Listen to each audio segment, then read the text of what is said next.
good, man. See, got you Just there. leave it at that, yeah. That was a genuine. That was a genuine laugh. Yeah, that wasn't a polite laugh. It was genuine. It wasn't. Yeah, it was a real one. Thanks, Rory. Good luck. See you tomorrow. All right, it is the 9 till noon show, 9 o'clock. Time for news update, and it's good morning to Donald Kavanagh. Thank you, Greg. Good morning. The Micah Action Group is warning that the scrapping of the sliding scale from the government's revised redress scheme will not guarantee 100% redress. In November, the state agreed an updated scheme to pay up to €420,000 to rebuild or repair thousands of homes. The sliding scale was included in what was seen as a last-minute change by Housing Department officials to limit the cost to government. Micah Action Group hero Michael Doherty says although the sliding scale may be going, as well as the €420,000 cap, there are other issues to contend with. What it does is give us a budget that's seen as fair and equitable to go to the market with, and hope that you can find a contractor that will work at that rate. If you can find a contractor that works at that rate, you'll get 100% for whatever is eligible under the scheme. But there's other parts that are not eligible under the scheme, so it's not 100% redress. Farmers are warning Dunnes Stores they'll continue to protest outside its branches unless the company agrees to talks. Demonstrations have been ongoing since yesterday in Cork and Monaghan over the price farmers are being paid for their produce. They want higher prices in the shops because of the rising cost of production that they're faced with. The president of the Irish Farmers Association, Tim Cullinan, is urging Dunnes to engage. It's a very straightforward request. We don't want to be obstructing people going in doing their shopping in Dunnes Stores, but at the same time we have to protect the viability of our farmers. Look, it's up to Dunnes table and our farmers will go away from outside of Dunnes Stores. Work has started to restore the Sweet Factory playground at the Bernard McGlinchey Town Park in Letterkenny.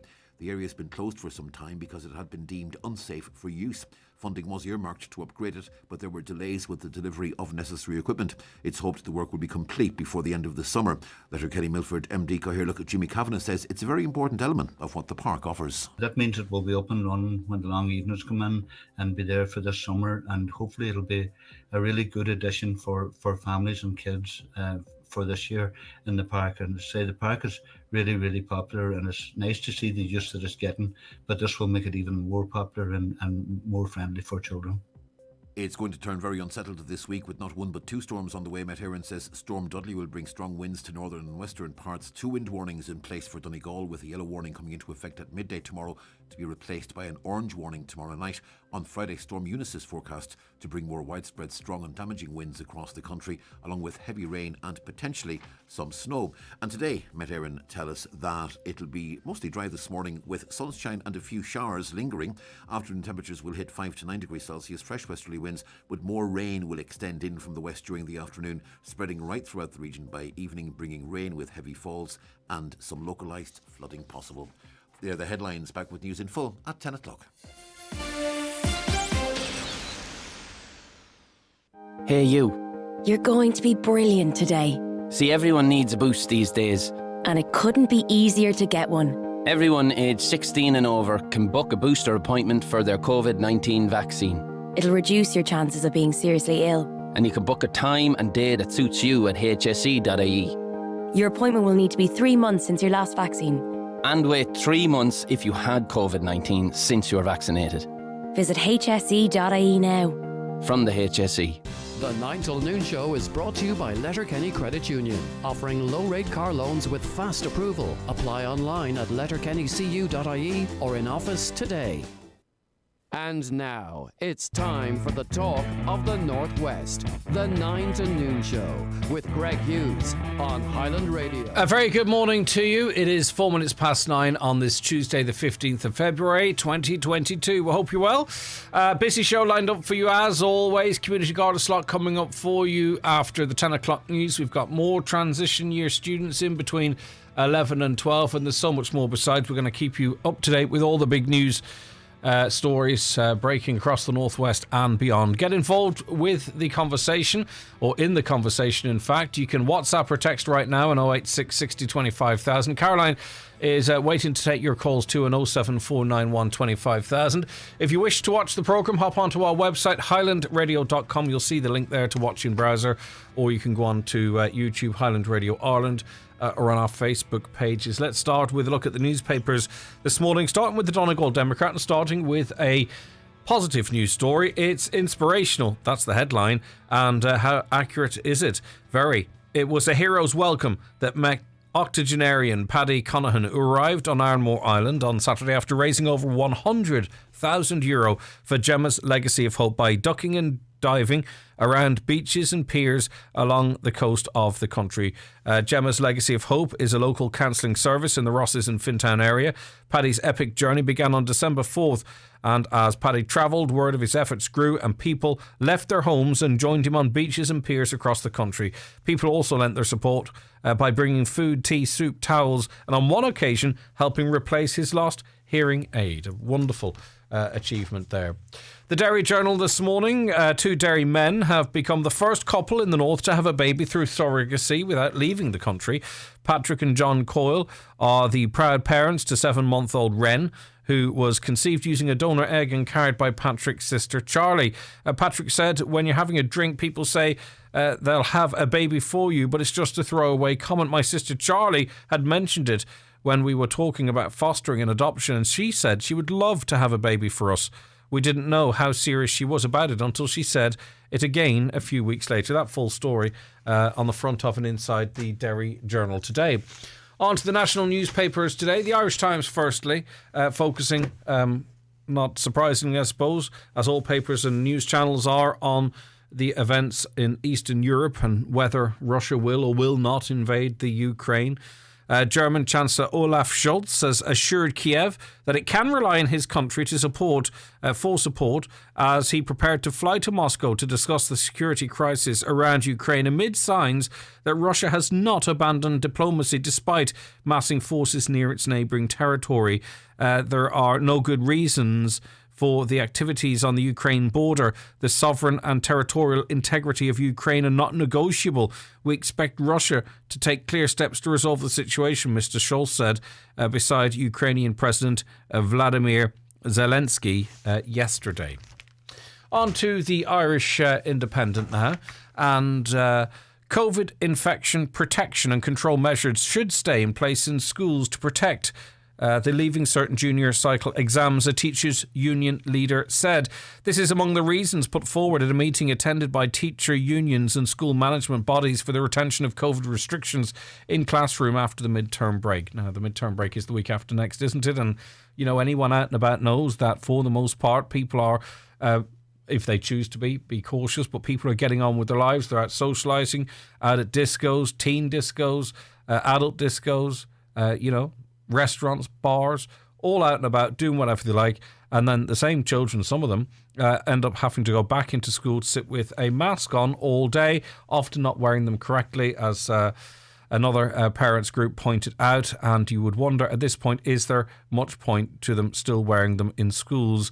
Well, any lifting of the school measures must be slow, reading on here. They told a briefing with public health advisors and Department of Education officials. The briefing came ahead of Thursday's meeting of the Public Health Advisory Group, NPHET, which will consider whether restrictions should remain in place in schools after the midterm break. I suspect they'll say no. I suspect also they'll move all information to advisory rather than sort of based in any legislation, but we shall see. The Irish Daily Mail today, the hated Universal Social Charge, USC, will not be abolished despite the soaring cost of living. Micheál Martin has said there'll also be no cut to VAT on diesel and petrol, despite fuel prices surging to a record high and set to climb further in the coming weeks. Days after the government announced a €500 million package to tackle inflation, the Taoiseach yesterday said that the Universal Social Charge will not be scrapped, as there are increasing, moving inside here, demands on the government spending. It will not be abolished. We have to be honest with people, Mr. Martin said yesterday. As you have been listening to, and I'm sure we'll hear more of as the week wears on, we are, here in the northwest particularly, going to be battered by two storms. 130 km/h gusts, heavy rain and snow are forecast. Met Éireann has issued a status yellow wind warning for 4 counties tomorrow, along with a status orange alert for 1 county, as Storm Dudley is set to hit the country. Schools, creches, And colleges are expected to remain open, though, during the stormy weather. The yellow alert covering counties Clare, Donegal, of course, Galway and Mayo comes into force tomorrow afternoon at noon and is valid until the same time on Thursday. Then a status orange wind warning is also in place for us here in the northwest. The alert will come into effect at 9 p.m. on Wednesday and is valid until 9 a.m. on Thursday. So we're going to get an absolute hammering here. Storm Dudley, which is expected to arrive tomorrow, is set to be the most severe across the west and northwest before Storm Eunice brings more strong wind, rain and snow nationwide from Friday. Okay, we'll keep you up to date on that. Any developments. Those yellow and orange status warnings may or may not be upgraded. The storm may track in a different direction. Who is to say? But that's the information we have at the moment, and we'll keep you updated. The Irish Daily Mail this morning. Traumatised Mary O'Halloran has told how a masked raider held a knife to her throat in a terrifying burglary. And you just wonder if whoever's responsible was caught for this. You know, what punishment would they actually face, and would it fit the crime? This is someone who's lived for 84 years. Raised family, worked, whatever. But then to have this in the sort of later stage of life, to have some fella come in, or girl, I don't know what their gender was, and hold a knife to their throat whilst her brother, Jerry, who's 79, was also being abused in this way. You know, what punishment could fit such a crime? Maybe you have a view on that, but I think we all know that if the person responsible is caught, that it probably be quite a light sentence, and to scar this lady's life towards the end of it, and hopefully she lives to 110. But still, you know what I mean. It's what punishment could fit such a crime? Well, the 84-year-old was attacked along with her brother Jerry, 79, after she went to check on him at his home in Cork on Sunday morning. The siblings' terrifying ordeal lasted an hour after the thug ransacked their house before fleeing. And you can just imagine how proud they would be of their house and what it must feel like now to be in it, knowing that these people were going through all their stuff. Awful altogether. And the Sun finally this morning, Gardaí investigating the murder of Andrew Burns have renewed their appeal for information. Mr. Burns, 27, was found at Dunnyloop in Castlefin on February 12th of 2008, that long ago. He had received a number of gunshot wounds. One person has been convicted of his murder and is serving a life sentence. However, as we've heard annually, Gardaí say they believe a number of people were involved in the killing. Detective Inspector Pat O'Donnell said it has been 14 years since Andrew's murder, and during that time, relationships change, loyalties change, and people may now not be constrained by the set of circumstances that existed for them some 14 years ago. Okay, that was a run through the papers this morning. If you have anything to comment or say, 086 60 25000, 086 60 25000, or call 074 91 25000. Kevin, good morning to you. Good morning. How's yourself? Not too bad at all. I think we were going to speak to you yesterday, but we just ran out of time. You were commenting or going to comment as we were discussing the ongoing Micah scandal. What's your view? Looking at it as somebody in a different jurisdiction to the east of you, I've looked at the machinations of this in the last few years, particularly with government, with almost total disbelief, particularly with the people who were going to be surcharged a certain percentage, whatever it was, I forget, maybe it was going to be €10,000, and which didn't seem to be reasonable. Yeah, it was the 90-10. So a 90-10 scheme was agreed, so the homeowner would pay 10%, the state would pay 90%, and right. As it turned out, it really was a 60-40, and you know the people we're talking about, many of them are of an age, or for whatever reason might not be able to borrow, or why should you have to borrow again, entrench yourself in more debt for something that's completely not your fault. But carry on there, Kevin. Right, and to me it wasn't reasonable, rational or logical. The government have stretched the elastic in the last number of years. This was an emergency situation. In an emergency, there are no rules. Rules are, in those circumstances, rules are made for the guidance of wise people and the obedience of fools. This could have been sorted in principle down south within a month. Mm-hmm. Not saying the house is fixed or anything, but I'm talking about the principles governing this and payment and the reconstruction or whatever, or remedial work. That bit that would have alleviated the uncertainty and anxiety and stress on top of having to live in a house that's crumbling around you. Yeah, and I've seen what I consider, in my opinion, I've watched it all very carefully, a very high degree of callousness. And I'm afraid, and I know it's in Donegal a lot, and it's down along the west somewhat as well, so like we're Mayo, okay, right? But it was more interested in the county next to us. It's like someone out of a living nightmare for those people. And the constant debate about it never stops. Sound bites and waffle are what I consider those people have been met by okay? I'm going to say something, and I hope to God it doesn't take us long, but if all those houses are rectified or reconstructed by a 10-year period, then we'll be lucky.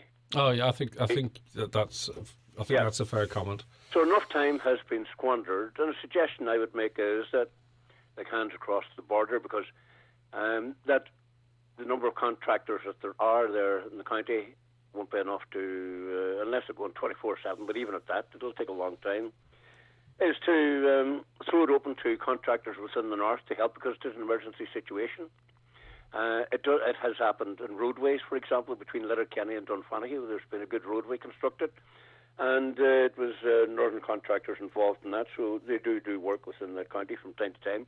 This has not taken the bread out of the mouth of other contractors or anything like that. This is an emergency situation. I don't think it's a controversial suggestion. Yeah, I hope it's not resented or anything. Nobody's taking the work away from them, because there's just not enough of them, okay? This year, if it had happened in another country, particularly like Germany or somewhere else, or Scandinavia, the problem would have been decided overnight. The same as they decided overnight, within 24 hours, to bail out, because of fiscal mismanagement, to bail out financial institutions. They didn't delay over that. They moved in very quick, and ultimately at the people's expense too. Well, 100% at our expense, yeah. To bail out financial institutions that had suspect management. That's the best way to put it, or some of them, right? Okay? They didn't hesitate in that. And then they turn around to the people there, and they surcharge the people there and say, right, these people have filed up, you're going to pay for it, okay? And what sort of along the journey adds insult to injury is comments that are put out there. Like at one point, we had, I think it was the Tánaiste just saying that, this is taxpayers' money, we have to be careful with how we spend it. A lot of people felt at that time that was almost to pitch the general population against those affected by Micah, but we don't hear that when we're talking about overspends in the health service, or we didn't hear that at the time when you're talking about that bailout. There was no, some would say there was not enough, at least, if any, consideration for the taxpayers' money at that point. Then, of course, we had comments being made about everyone up in Donegal's living in mansions when, that's you can't compare building a house in Dublin to one in Donegal. There's lots of variables, but again, that throws in a little spanner into the works as it relates to the general population and those affected by this crisis. A lot of people are sick listening about it. That is the truth. And I think those within the campaign would actually appreciate that people are saying, "Sure, you got what you wanted. Now let's move on to the next thing." But of course, they haven't got what they wanted yet, because there's still a lot of uncertainty, and these people are still living in houses that have worsened over winter and will worsen still. Kevin. Yes, I can imagine if it's a wooden sheathed house and the dampness has got in, as far as the insulation and the wood, and what it's going to do in bringing dampness to the inside and people with a family. Okay, that comment about they have to be careful with taxpayers' money. Why are they talking to people as if they're children? Sure, that's taken as automatic. Sure, that's what they're in government for, to be careful in certain fiscal manners anyway, and handle public money. Why do they have to tell people? Yeah. That sounds like a 13-year-old telling us something. It's patronising. Yeah, it's patronising. This conversation too, Kevin, has made people more aware. Some people were already aware of who actually runs countries. Is it the elected politicians, who obviously are very well rewarded for being the face of decisions, or is it your long-serving or whatever serving period civil servants and the housing? There is an awful lot to indicate here in this crisis that it's actually really the civil servants that are running this part of the country. Let's put it like that. There. Servants are servants to the public. They're servants to government. They do what they're told. Well, any other way in these circumstances, I'm afraid You almost need a Franco figure and tell them, do their job and do it efficiently. Can't be any other way. This can't go on and on for years. Another point I want to make to you is arising out of this, right? Okay. There should be now laws and legislation passed for the future that anybody involved in supplying deficient material or deficient construction, whatever would happen, right, in the future. I'm not saying that the builder did anything wrong in these circumstances. I'm only saying for the future that what happens is the government takes them to court and takes the shirt off their back in open court. There's been no penalties for people who supplied this material. Yeah, well, there's a lot of people living in housing estates that weren't actually finished, and no comeback. I know exactly what you're proposing, but there's so many workarounds nowadays. You just wonder if it would be achievable. But it would send a strong message at least, because we had the housing minister on this program, and I asked him towards the end of last year, can he guarantee that this is not happening now, that we aren't seeing suppliers producing materials that could start to deteriorate much sooner than they should, if they should ever should. And that was, well, not really. Now, no, I don't want to put it like this, but I don't know how to put it, so we'll come straight to the point, okay, right? Don't tell me where else in the world you know something like this has happened. It hasn't happened up here. I'm not saying we're any better, don't get me wrong. Jeez, that's not the way I'm looking at it. You see... Well, you're onto a wee bit on something there, because at the same time, and I have to be careful with how I word this, at the same time these houses were being built in the Republic, there were houses being built in Northern Ireland, and some of these materials are going to come from some of the same places. Why aren't we seeing this happening in Northern Ireland? Did they have more oversight? Did they have stricter regulations? You know what I mean? Yeah. So, as I say, I have to be careful how I phrase it, but I think you get where I'm coming from. Years ago, with the boathouse that there is at Brahan alongside the Foyle here, just to the southwest of Craigavon Bridge, when they were doing the foundations for that with concrete, I saw an engineer getting out of a car, an outsider, nothing to do with the firm that was building the place, and they were taking a bucket and putting a sample of concrete into that to be taken to Belfast to be tested. I discovered that way back in the early 80s. They were doing that, okay? There's been no checks worthwhile. I'm talking specifically about Donegal. I don't know if the checks are supposed to come within the county or somebody within government. I don't have a clue about that aspect of it, okay? But in a healthy democracy, right, there should have been actually penalties for the people who caused these problems. That has not. The only people who have actually been penalised are the house owners. All right, listen, Kevin, it's been nice talking to you. Thanks for taking the call this morning. I appreciate it. Thank you very much. All right, Kevin, have a good day, will you? All right, and stay safe. A caller says, why should taxpayers fork out redress for micro-affected homes? Well, where do you end? Where do you end if you go down that road? When is this nightmare going to be over for these people? It's an absolute disgrace, and they must be all suffering so much. My heart goes out to them. Government is a shambles, and we need an election soon. And it goes beyond, obviously, the bricks and mortar and the roofs, and it's the mental anguish and stress too that needs to be alleviated. A caller says, and remember, it was Leo Varadkar himself who made reference to people living in big houses in Donegal. The cheek again were being left on the long finger. Another continuous uncertainty, discussion and negotiations about the Micah scandal is traumatic for victims. Plus, the longer it continues, the more traumatic it gets. Do the Greens, Fine Gael and Fianna Fáil government not know this? If it was in Dublin, it would have been fixed yesterday. Well, we kind of know that it wouldn't be fixed yesterday, but the scheme would be in place that would give people some light at the end of the tunnel.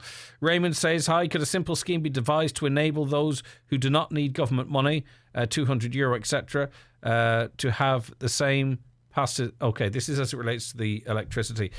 Could a simple scheme be devised to enable those who do not need government money, the €200, etc., to have it passed to STVP source? No. The reason why this is not a targeted initiative is because they tell us it would take too long. So they've already said they couldn't do that. Or don't give it to St. Vincent de Paul necessarily, and that sounds terrible. I don't mean it like that. Give it to those that actually need it, and not give it to, people, millionaires, or people incredibly well off. Okay, it is time for our first break of the show. Show with Letterkenny Credit Union, now offering mortgages from €40,000 to €600,000 with no hidden fees or transaction charges.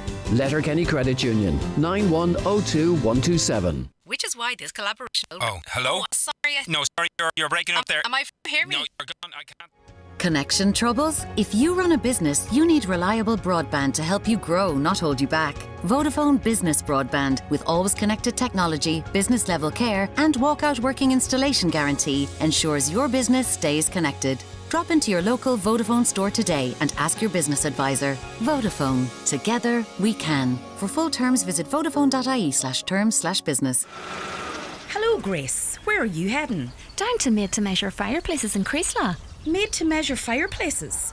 Didn't you just buy a fireplace there? Yeah, but I'm going now to pick my kitchen worktop. Create the kitchen and living room of your dreams at Made to Measure Fireplaces and Granite Worktops. They've been in business for over 40 years. So for help choosing granite or quartz for your worktop, fireplace or stove, visit the Made to Measure showroom at Cashel Creesla or see mtmfireplaces.com or on Facebook.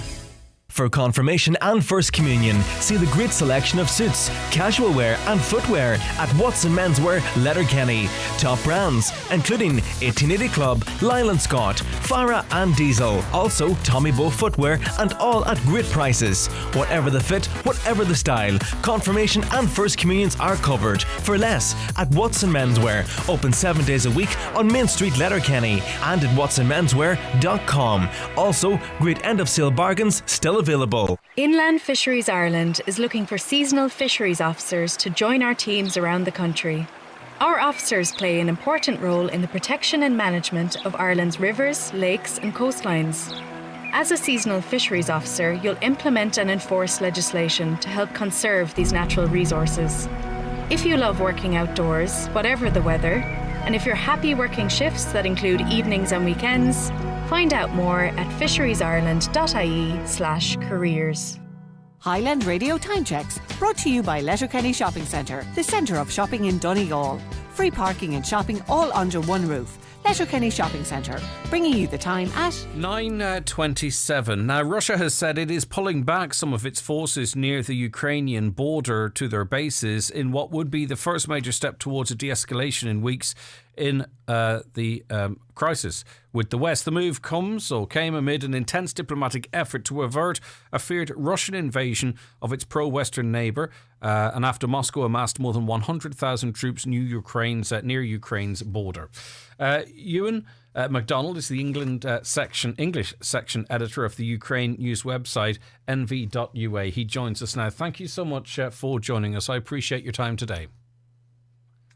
Thank you. Good morning. There's two kind of different conversations, Ewan, going on here. It seems it's like, what we're hearing from, the likes of the US, the UK, what we're reading in the media here, something's about to happen, something is imminent. Then we have what Vladimir Putin is saying is happening. And also, a different type of language coming out of Ukraine itself. So I suppose speaking to you from within Ukraine, what is the mood there? What do people expect? Well, the mood is tense but calm, as it has been for the last few months, basically, when this present crisis arose. Ukraine has been notable in saying that it doesn't see the same level of risk of an imminent invasion as the US and the UK have been saying. Mind you, that when the UK and the US were saying a couple of weeks ago that the threat of invasion was imminent, the Ukrainians were saying, no, it'll be another couple of weeks before the Russians are ready. Well, it's now 2 weeks later, and there are increasing signs that the Russians are indeed ready. Despite the news of a pullback today, there are still air forces, military helicopters, and attack warplanes now on the borders of Ukraine where they weren't before. I mean, I'm not asking you to get inside Vladimir Putin's mind, but what would be in it for Russia to invade Ukraine in a military sense? It's difficult to see what his objectives would be, being he has lost Ukraine hearts and minds anyway over the last 8 years. Although Ukrainians used to think of Russia as being a sort of brotherly nation, but that's not the case anymore. It's an enemy. I can think of maybe there are maybe some strategic objectives of maybe increasing the size of the area under control in Donbass that they have to make them more economically viable. Perhaps he might want to secure the end of the canal that supplies water to Crimea, because Crimea is suffering water shortages. Those are possible military goals, but an entire invasion of Ukraine seems a foolhardy.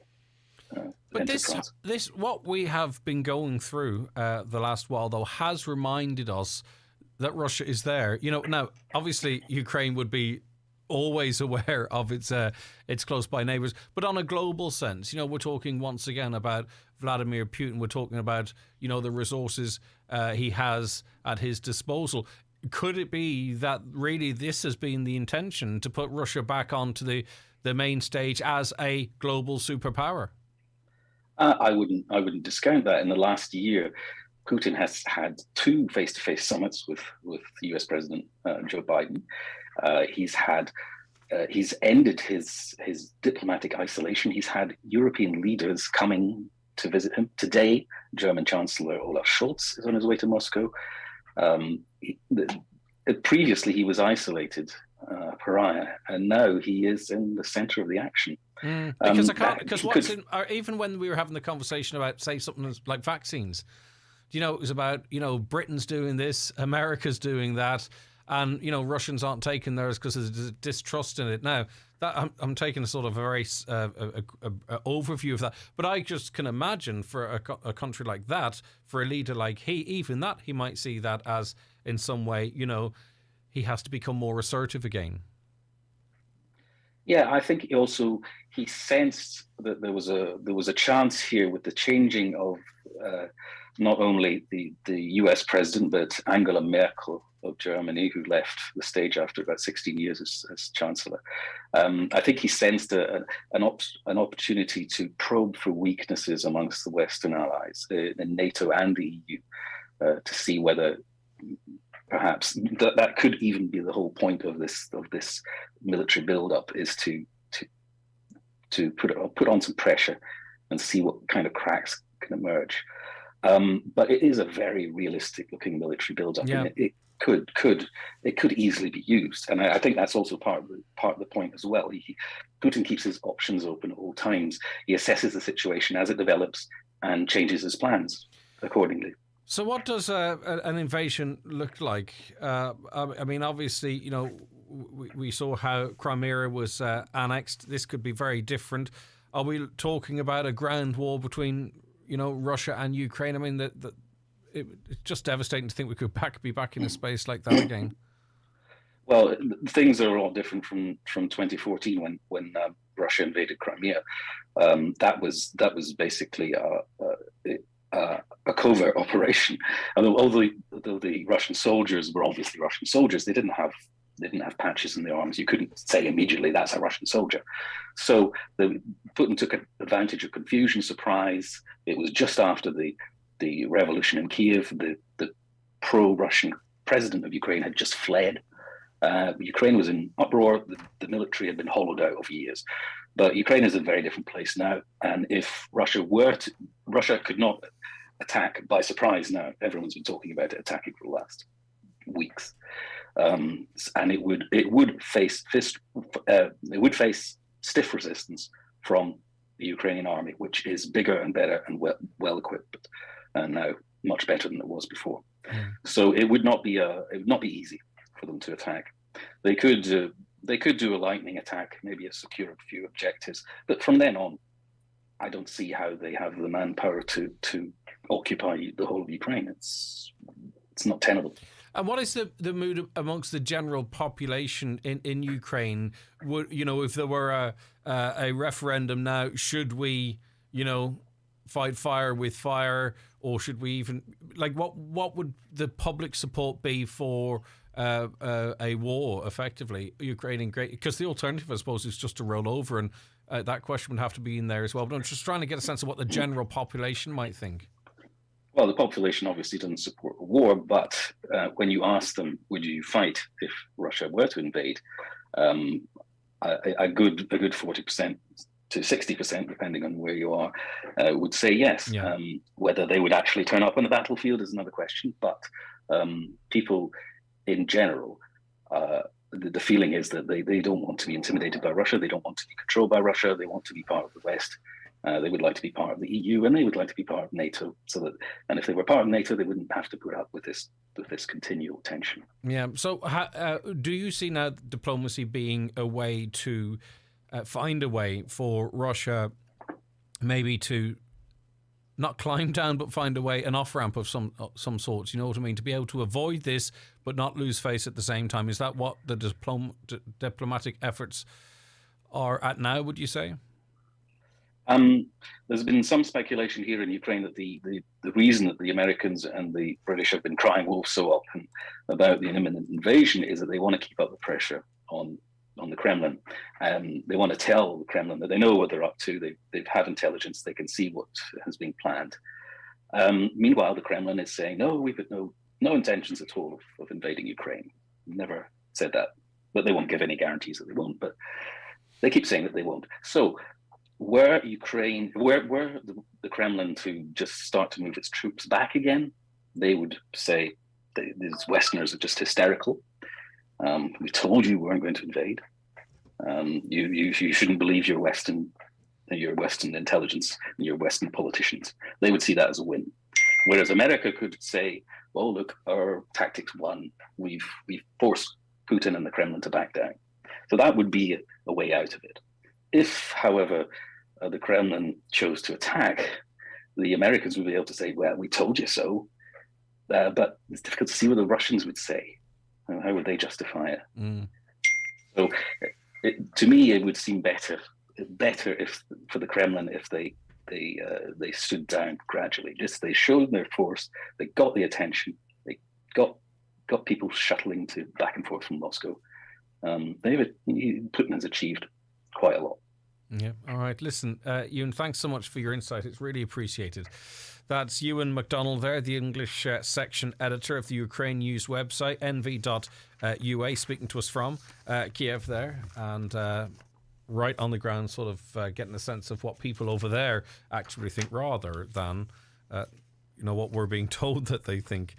Right, just listening to GA speakers. This was Brendan Devaney yesterday, I believe, and I have the greatest respect for them all, the effort they put into playing for the team, so they give up everything to play for their team county. Sadly, the one sentence that hit me listening and I see in my hometown is the drinking associated with them, whether celebrating a local game or county. It's sad that the only way they seem to celebrate is by drinking. Surely the GEA could be tackling this. Thank you. Listen, some of them will, some of them won't. I don't know.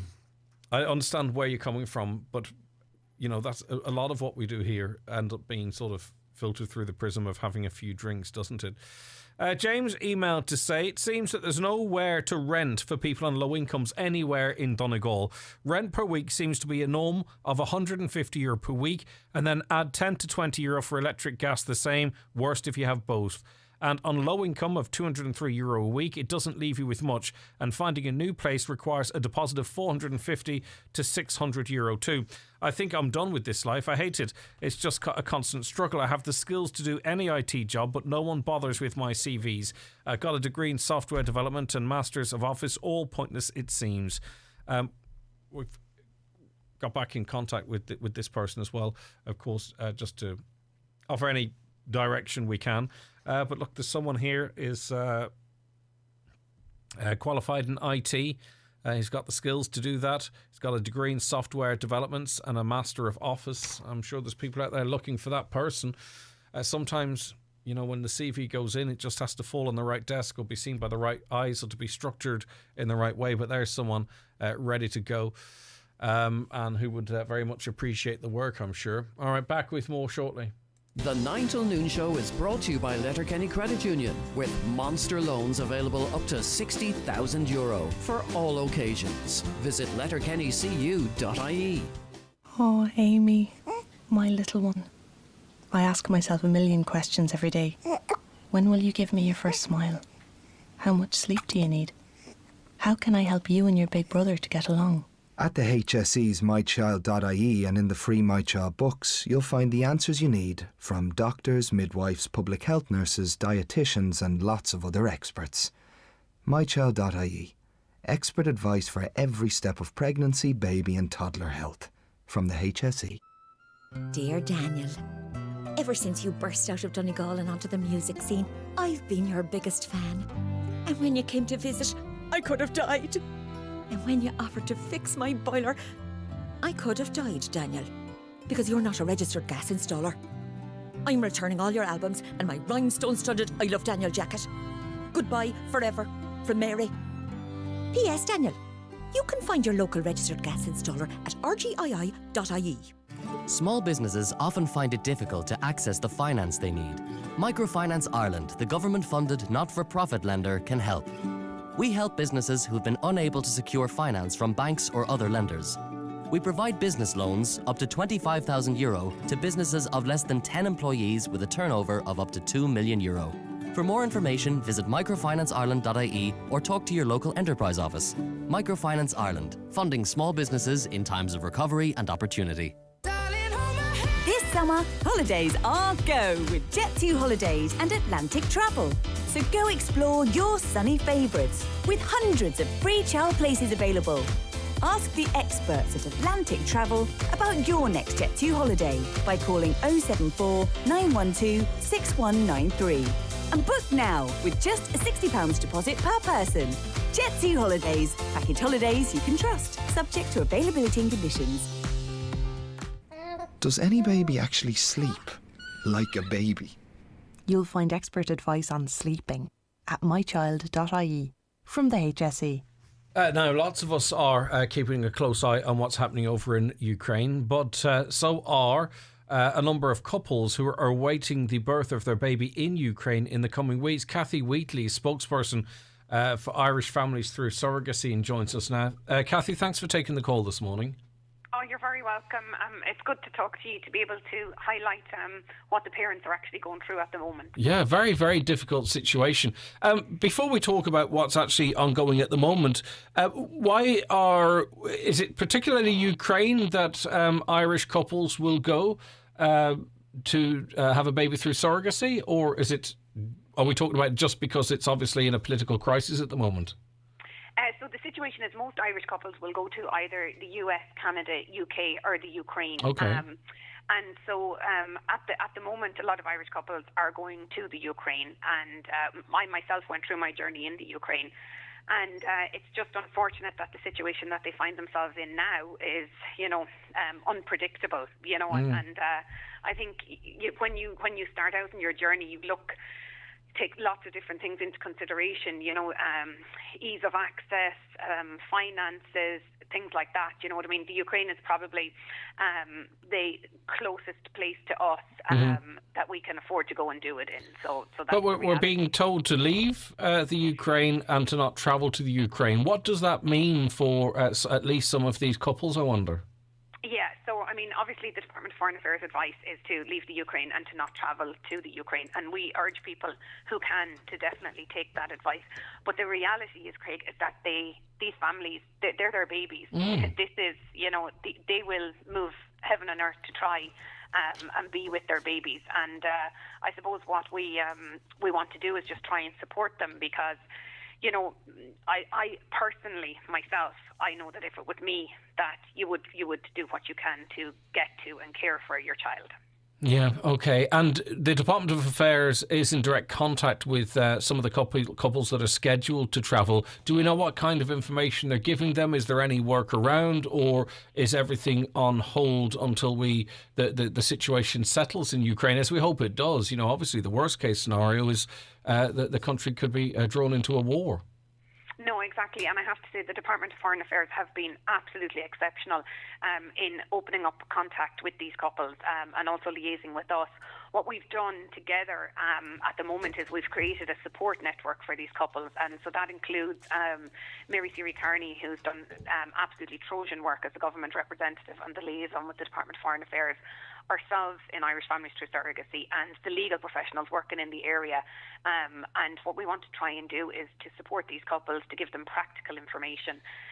Hopefully things don't escalate any further, but should they escalate, the Department of Foreign Affairs have been amazing even during the pandemic. I know a war is different, but there was no Irish baby left in the Ukraine during the pandemic, and they got people in and out. And so I suppose we're really believe and hopeful that they're going to expedite the process so that these couples can come home to their families, their extended families, their friends, their communities with these babies, because that's one thing. It's not just one person that's affected. It's all these people have family here who are worried about them as well. And we want to make sure that everybody knows that everybody is doing everything that they can. I mean, by the time you get to going to avail of surrogacy in the Ukraine, one of the requirements in the Ukraine is that you have a medical reason to have to do surrogacy. So these couples have already been through absolutely dark days, difficult times. They've had cancer diagnoses, congenital heart defects, infertility, stillbirth, the list goes on, and so really at this point, a time when everything is so much outside of their control, and every pregnancy is, fraught with anxiety and fear. And obviously the uncertain situation in the Ukraine is just putting extra pressure on them. So really we're just... On the front of a local paper today, the Derry Journal, it has a picture of John and Patrick Coyle, a couple who are with their daughter Wren, born through surrogacy. And this is the first couple in Northern Ireland to have a baby born through surrogacy. Is it appropriate time now to talk about why so many couples from Ireland feel the need to go to Ukraine, the UK, Canada, the United States, rather than being able to avail of that, this service, I suppose you could call it a service, in their own country? Well, for us, really, surrogacy is a medical treatment. Okay. So what it is a medical treatment for a medical condition. And so at that point, there are definitely conversations that need to be had. But the reason why we chose to go to the Ukraine ourselves was so that all parties were protected. And currently in Ireland, that isn't the case. But also, I think it's fair to point out that Ireland is a very small country, and not everybody has access to a sister, friend, or somebody close to them who would be willing to carry a child for them. Mm-hmm. And so no matter what happens, international surrogacy is still going to take place. And really what we need to do now is to regulate it and make sure that, the surrogates are protected, the couples are protected, but most importantly, that the children are protected. Okay. Well, we hope everything is resolved soon and everyone gets their family home as soon as it's possible and safe to do so. Kathy, thanks for joining us this morning. Thank you so much. Take care. Okay, Kathy Wheatley there, who is spokesperson for Irish Families Through Surrogacy. 14 Irish couples are awaiting currently the birth of their baby in the Ukraine in the coming weeks. Okay, so this is not something happening down the line. This is something they're worried about right now. Right, a caller says there are 3 petrol stations in one town in Donegal who on average are 10 cent per litre cheaper than in Letterkenny. Therefore, 23 cent cheaper than in Donegal town. Yeah. There's big variations, though it's going up everywhere at the moment. Even at some of the most inexpensive places, it's heading northwards. We're being told it's going to go north even further in the coming weeks. Yesterday, we had a caller whose son or daughter was due to stick their mocks. They were deemed a close contact. And they, in fact, maybe the caller might want to let us know if they sent them into school today or not. Obviously, their young person was very keen to do the mocks. Their peer group, even though they were close contacts too, was still being sent to school, and they wanted to know, what would you do in that situation? This emailer says, yes, the mocks are important, but we have to follow government guidelines. In response to Greg's query, that lady did the right thing keeping her son at home yesterday, and it's irresponsible of the rest of the families to send their children into school. They are not helping to avoid COVID from spreading and are breaking the law. They say. All right, the law, I'm not sure if it's actually breaking the law, but I understand where you're coming from. Right, let's take a quick break. We'll be right back in a few moments. The 9 till noon show with Letterkenny Credit Union. Mortgages now available with a personalised service from your local and friendly credit union. Email mortgage@letterkennycu.ie. Awalia is a free mortgage arrears support service providing financial, legal and insolvency advice to help you keep your home. If you are in long-term mortgage arrears, please reach out to Awalia today. Call 0818 07 2000 or visit mabs.ie/Awalia, an initiative of the Government of Ireland. At Hickey, Clark and Langan Insurance Brokers, they compare quotes from all the leading insurers, so you get a great price. Home, motor and van, farm, holiday home, travel and liability insurance, they quote them all. So if the worst happens, you're covered. For a competitive insurance quote today, call Hickey, Clark and Langan on 9126688 or pop into their office at Ballymacool, Letterkenny. Hickey, Clark and Langan General Insurances Limited, trading as Hickey, Clark and Langan, is regulated by the Central Bank of Ireland. Make more with fish with your local Dunnes Stores fishmonger. Try our organic mussels for only €3.49 per kilogram. Or save €5 per kilogram on our freshly filleted hake and our wild Atlantic prawns, delicious in a curry or pasta. Plus, with our €10.50 grocery voucher, you save even more. Dunnes Stores. Always better value. Terms and conditions apply. Voucher can be used on next grocery shop of €50 or more. New this week in Home Store and More. All artificial plants are half price. But better hurry, because when all our half price artificial plants are gone, they're gone. Also, all frying pans are still half price and all fitness is still half price. But when all our half price frying pans and all our half price fitness are gone, they're definitely gone. Order online before 2 p.m. for next day delivery or drop by your local Home Store and More. Home Store and More. A happy home. Lifford Credit Union are seeking an experienced professional to lead their finance team. This person will assist in the further development of the business. Reporting to the CEO, the finance officer will have responsibility of the complete finance function. Qualified or part-qualified accountant with a minimum of 3 years in the industry or relevant practice experience. Email CV to inquiries@liffordcu.ie. Closing date is the 22nd of February 2022. Lifford Credit Union is an equal opportunities employer and is regulated by the Central Bank of Ireland. Highland Radio weather updates with Ireland West Airport. Thinking of a sun holiday this summer with the family? Fly to Alicante, Malaga, Faro, Mallorca and Milan with Ryanair. Ireland West Airport. You're flying.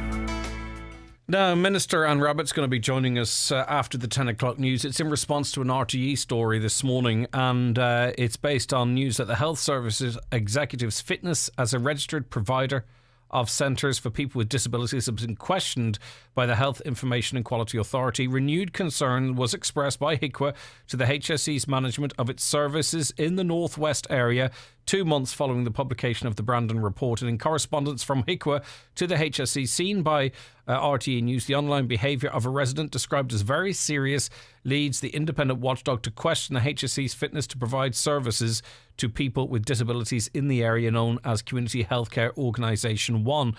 In 2 letters from HIQA to the HSE, senior staff at the independent watchdog questioned the HSE's fitness to provide services to people with disabilities in the area. One letter notes a very serious incident regarding the online behaviour of a resident at one centre, which RTE News understands relates to a resident viewing material of child sexual exploitation online. Okay, so it is in this general area. So we're going to be speaking to the Minister to see what she thinks of those claims and what is she going to be doing about it. 086 60 25,000 is the WhatsApp and text number. I forgot it there for a moment. A caller says, America and England are tyrants. It's not Russia the people need to watch. It's the US and England. Another says, all the government ministers and officials that are planning to go on St. Patrick's Day junkets, as they describe, on the taxpayers' money, should all forgo them and instead donate the cost of it to all the children with scoliosis so they could get all their operations and end their suffering. Yeah, indeed. Now, I understood that the money is there for these scoliosis operations, but it's difficulty in getting the people to do the operations in the bed space and what have you. Now, I'm open to correction on that, and I hope I haven't misrepresented the situation. But that was my understanding. But listen, I take your point, okay? Now, we got this message in. I hope you are well. A wee news story for you, which I'm wondering if Greg could mention, which I'm happy to do so sometime, which is for parents with children with autism. I wanted to share with you my new podcast where I talk to 2 autism mums about the diagnosis stage of the autism journey. This is the latest activity on autismdad.ie and part of myself and Eileen's work to raise autism awareness. Anchor.fm/autism dad Ireland. The podcast is by parents for parents and designed to help any parents concerned that their child is on the autism spectrum or currently going through the diagnosis process. The podcast can be found on Anchor.fm, Google Play, and our website autismdad.ie. This episode highlights the flags to look out for in your child and inspiring stories of how parents have had to fight for a diagnosis for their children. As the instance of diagnosis increases, it's vital parents know what to look for and have the support to fight for resources. The World Health Organization estimates that 1 in 160 children has ASD, but some well-controlled studies have reported figures as high as 1 in 59 children. Anything you do would be appreciated, and I hope you are well. There you go. Check out that podcast on Anchor.fm/autism dad Ireland if you think that would be of relevance to you. Or indeed, if it's not, it could be an education. The 9 till noon show with Letterkenny Credit Union. Now offering MyCU current account and debit MasterCard, bringing full banking features, delivered with the same local trustworthy service of your credit union. Whatever the weather, night or day, Letterkenny Driving Range is open to 10 p.m. daily. Are you a beginner or thinking of taking up golf? Our bays allow you to practice the good and not so good shots for as little as €3. Practice makes perfect at Letterkenny Driving Range, open 7 days. Find us on Facebook. Wet n Wild is a local family business fully stocked with waterproof jackets, walking pants, walking boots, Gore-Tex trainers and merino socks to keep you warm, dry and looking great in the Donegal outdoors. With friendly staff to assist you, get yourself out now at Wet n Wild and enjoy the Donegal outdoors. Are you switched on to your energy rights? If you're worried about rising energy costs and are having difficulty paying your gas and electricity bills, you should contact your supplier. Energy suppliers are required to assist customers in genuine financial difficulty and can put in place payment arrangements, such as pay-as-you-go meters or payment plans, to help you better manage your gas and electricity bills. For more, go to cru.ie. Brought to you by the Commission for Regulation of Utilities. You know it's time. You've been thinking about it, talking about it, and dreaming about it. It's time for a new car.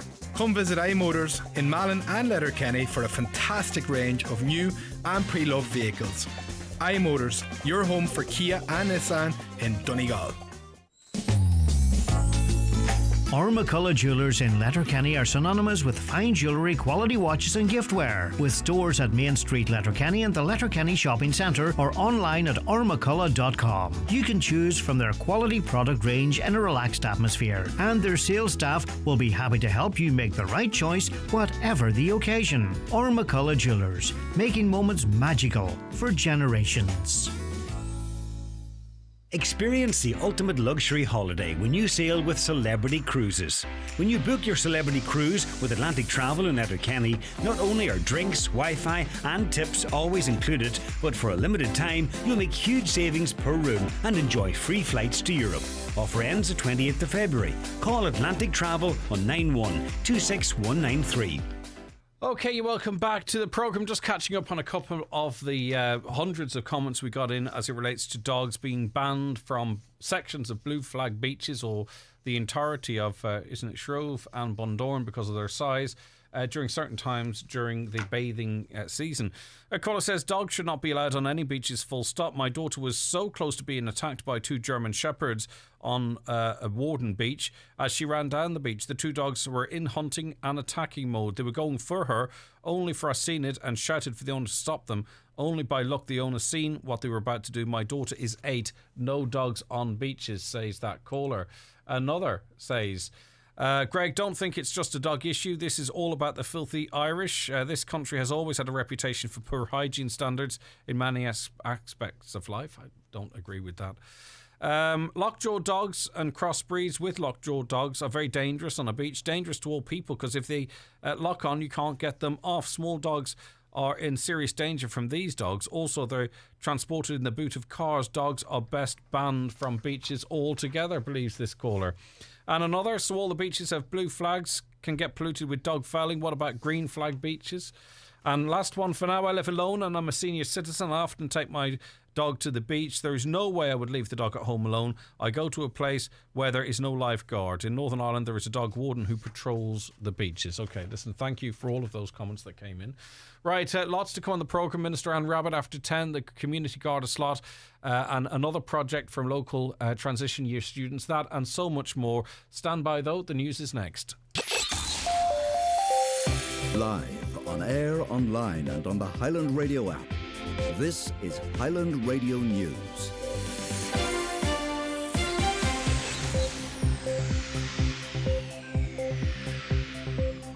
Good morning, it's 10 o'clock. Donald Kavanagh at the Highland Radio News Desk.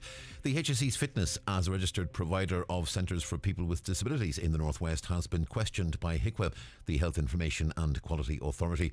RTE is reporting this morning that renewed concern was expressed by HICWA about the HSE's management of its services in the North West 2 months after the partial publication of the Brandon Report, which outlined abuse of fellow residents by a person at Ardgrania Court and the Sean O'Hare unit in Stranora.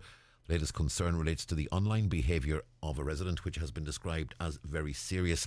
Well, Minister of State with responsibility for disabilities Anne Rabbitte told RTE today she would like there to be an independent review into the CHO1 North West region, as there is what she termed a pattern of failure in the region to protect the service user and the wider disability community. And Minister Rabbitte will, as you've heard Greg say there, be a guest on the 9 till noon show within the next hour. The Micah Action Group is warning that the scrapping of the sliding scale from the government's revised redress scheme will not guarantee 100% redress.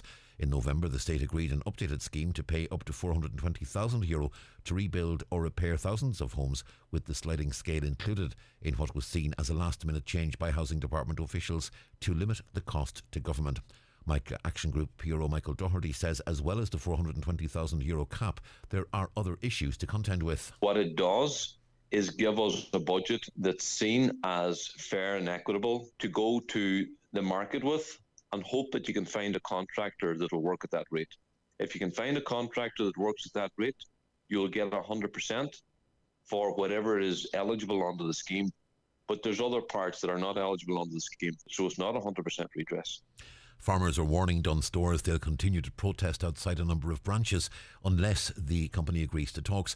Demonstrations have been ongoing since yesterday in Cork and Monaghan over the price farmers are getting for their produce. They say they want the produce to be sold at a higher price because of the rising cost of production. The president of the Irish Farmers Association, Tim Cullinan, is urging Dunnes to engage. It's a very straightforward request. We don't want to be obstructing people going in doing their shopping in Dunnes Stores, but at the same time we have to protect the viability of our farmers. Look, it's up to Dunnes table and our farmers will go away from outside of Dunnes Stores. A programme to mark the 100th anniversary of the Seanad will be launched later this morning. It'll be unveiled by former President Mary Robinson and Senators David Norris and Mark Daly. The theme is Minority Voices, Major Changes, as the Seanad tries to represent all aspects of Irish society. However, Donegal-based Senator Eileen Flynn, the only traveller to sit in the upper house, says the Seanad does not fulfil that ambition. I think it's shifted over the last 100 years, that it's more parties now and it's more about who you know and not what you know. So for me, personally, I think the Seanad should be reformed and it should be the people's vote that gets you into the Seanad, and I don't think that it should be as party focused as it is today. The latest meeting of the Donegal County Council Fisheries Committee has heard that more young people must be attracted into the fishing sector. Marine Minister Charlie McConalogue agreed, saying it's a rewarding but a hard life. Aaron Moore native Jerry Early, a member of the committee, says there is concern among the local fishing community that there is not enough uptake from the next generation. He believes more can be done to make the job more attractive. I don't think there's any financial supports out there for young people, or not enough financial supports, I should say, for young people to get them, I suppose, even at a very small level to work up the chain. And, the Moan Fest is brilliant, and we all do that very, very well. But I think we have to look past the moaning and be constructive to come together as a county. I suppose, we really have to focus and put our heads together on what is the best way. I would have my own views on that, and I'm sure other people would have their views. And work has started to restore the Sweet Factory playground at the Bernard McGlinchey Town Park in Letterkenny. The area has been closed for some time because it had been deemed unsafe for use. Funding had been earmarked to upgrade it, but there were delays with the delivery of necessary equipment. It's hoped the work will be complete before the summer. Letterkenny Milford MD Cathaoirleach Jimmy Kavanagh says it's an important element of what the park offers. That means it will be up and running when the long evenings come in and be there for this summer, and hopefully it'll be a really good addition for families and kids for this year in the park. And to say the park is really, really popular, and it's nice to see the use that it's getting, but this will make it even more popular and more friendly for children.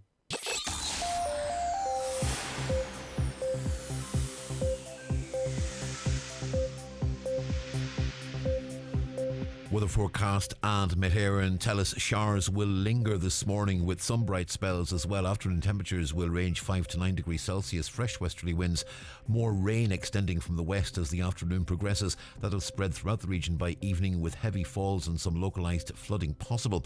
It'll be very wet tonight with widespread rain continuing, a risk of flooding in places.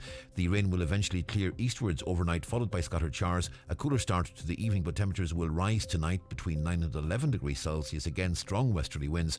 Tomorrow, very windy with a yellow wind warning coming into force at noon and an orange wind warning coming into force tomorrow night. Winds will increase strong to gale force with stormy conditions likely, particularly in exposed areas, a risk of some coastal flooding. Wet tomorrow with scattered showers throughout the day, clearing later in the evening. Highs on Wednesday 10 to 13 degrees Celsius. That's Highland Radio News. We're back with news again at 11 o'clock.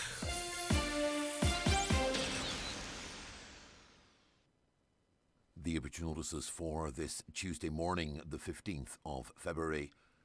The death has taken place of Donna Boyle, née Dunyan, Kentucky Ardra, formerly of Barnesmore, Donegal Town. Her remains will leave Eternal Light Chapel of Rest, Letterkenny, this afternoon at 2:30, travelling via Ballybofey and Donegal Town to arrive at her late residence at approximately 4:30. The house is strictly private this evening, please. It'll open to the public from 12 noon tomorrow, with family time, please, between 11 p.m. and 12 noon. Funeral from there on Friday morning at 10:30 to the Church of the Holy Family, Ardra, for 11 o'clock Requiem Mass, with burial afterwards in the adjoining cemetery. The death has taken place of Robert James Boyd, 42, Crannog Park, Strathfoyle. Funeral from his late home at 1:30 on Thursday for 2 o'clock service in Glendermot Presbyterian Church, followed by burial in Ballyone Cemetery. Family flowers only, please. Donations in lieu if desired to the Foyle Hospice. The death has taken place of Joseph Sweeney, Ballyliffin, Clonmany. His remains are reposing at his late residence. Funeral from there this morning at 11:30 to St Mary's Church, Clonmany, for Requiem Mass at 12 noon, with burial afterwards in the new cemetery. Family flowers only, please. Donations in lieu if desired to St Columkill Village, care of any family member or Comiskey Funeral Directors.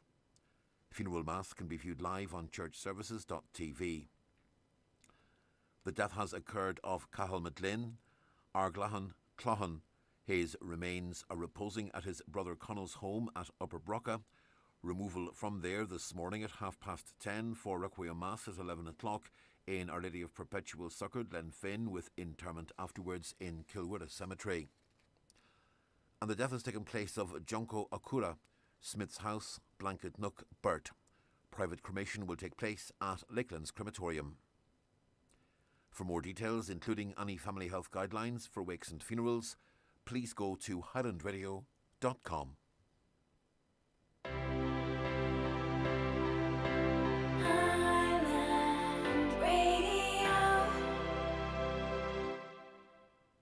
Love can conquer fear. When you already struggle, shocks like COVID can be devastating. In East Africa, everything just shut down, and Wubit was left with no way to feed her children. That's when Chokra provided a sewing machine and training to make face masks. Now Wubit has a new skill she can use to provide for her family in the long term. To find out more about how women have conquered fear and gained independence, visit chokra.org/change. Trócaire, until love conquers fear.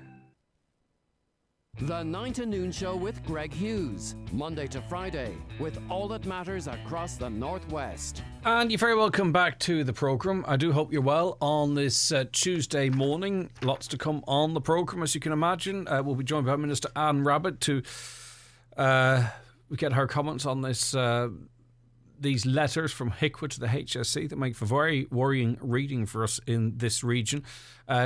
Garda Sergeant Paul Wallace will be joining us for the Community Garda information slot. That's coming up as well. And there's so much more besides, so please stay tuned. And in fact, actually, what we have between 11 and 12, because we ran out of time, we've got some nice wee things. They're not actually wee, they're significant things to give away that we didn't get to yesterday.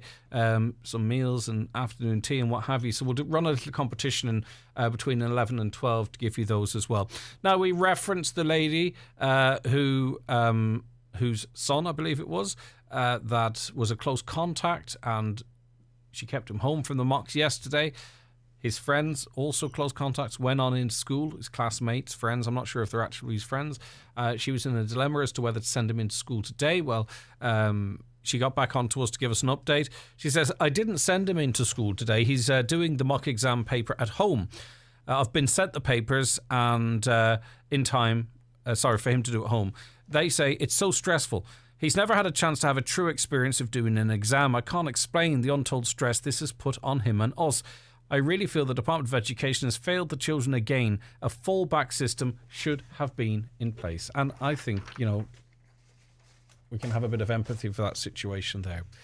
Right, it is time for the bingo numbers. Stay tuned. Lots more coming up on the programme, as I mentioned. It's time for Ncbi Bingo on Highland Radio. It's Tuesday the 15th of February. You're playing on the brown sheet. The reference number is S12. It's game number 7. The numbers are 62, 58, 81, 9, 12, 40, 90, 42, 39, and finally 30. Phone your claim to 9104833 before 8 tonight, leaving your name, contact number and the name of the shop where you purchased your book, and we'll call you back the next working day. Get all your NCBI Bingo information at highlandradio.com. The 9 till Noon Show with Letterkenny Credit Union, now offering mortgages with life cover provided at no additional cost. Letterkenny Credit Union, 9102127. Nutrius Milk Replacer range, which includes NutriStart and NutriStart Plus, offers the best start to your calves this spring season. With 23% and 25% crude proteins, ideal for calf to beef and heifer rearing systems. Give your calves the best possible start. Available at your local Homeland store. Visit nutrius.ie for full nutritional information. You know it's time. You've been thinking about it, talking about it, and dreaming about it. It's time for a new car. Come visit iMotors in Malin and Letterkenny for a fantastic range of new and pre-loved vehicles. iMotors, your home for Kia and Nissan in Donegal. Save up to 25% on your shopping at Kelly Centra in Letterkenny. In store, you'll find a huge range of great tasting own brand products, fresh produce, including fresh meat and frozen foods, along with all your day-to-day needs. Say yes to savings every day at Kelly Centra, Mountaintop, Letterkenny. Ireland is leaving diesel behind, and Toyota is leading the way. Start your electric journey with our incredible range of self-charging hybrids. Leave diesel behind with our diesel trade-in booster, or choose a contribution, both up to €1,500. So don't miss out. Order now. You'll never take a wrong turn with Toyota, Ireland's best-selling car brand in 2021 and 2022. Toyota. Built for a better world. Terms and conditions apply. Best-selling claim based on 2021 and January 2022 published figures. Hello, Grace. Where are you heading? Down to Made to Measure Fireplaces in Creasla. Made to Measure Fireplaces? Didn't you just buy a fireplace there? Yeah, but I'm going now to pick my kitchen worktop. Create the kitchen and living room of your dreams at Made to Measure Fireplaces and Granite Worktops. They've been in business for over 40 years. So for help choosing granite or quartz for your worktop, fireplace or stove, visit the Made to Measure showroom at Cashel Creesla or see mtmfireplaces.com or on Facebook. Highland Radio Time Checks, brought to you by Letterkenny Shopping Centre, the centre of shopping in Donegal. Free parking and shopping all under one roof. Letterkenny Shopping Centre, bringing you the time at... The time is 10:14. Now, RTE reported this morning that the Health Service Executives fitness as a registered provider of centres for people with disabilities has been questioned by the Health Information and Quality Authority. Renewed concern was expressed by HIQA to the HSE's management of its services in the North West area 2 months following the publication of the Brandon report. In correspondence from HIQA to the HSE seen by RTE News, the online behaviour of a resident described as very serious leads the independent watchdog to question the HSE's fitness to provide services to people with disabilities in the area known as Community Healthcare Organisation 1, which of course includes Donegal.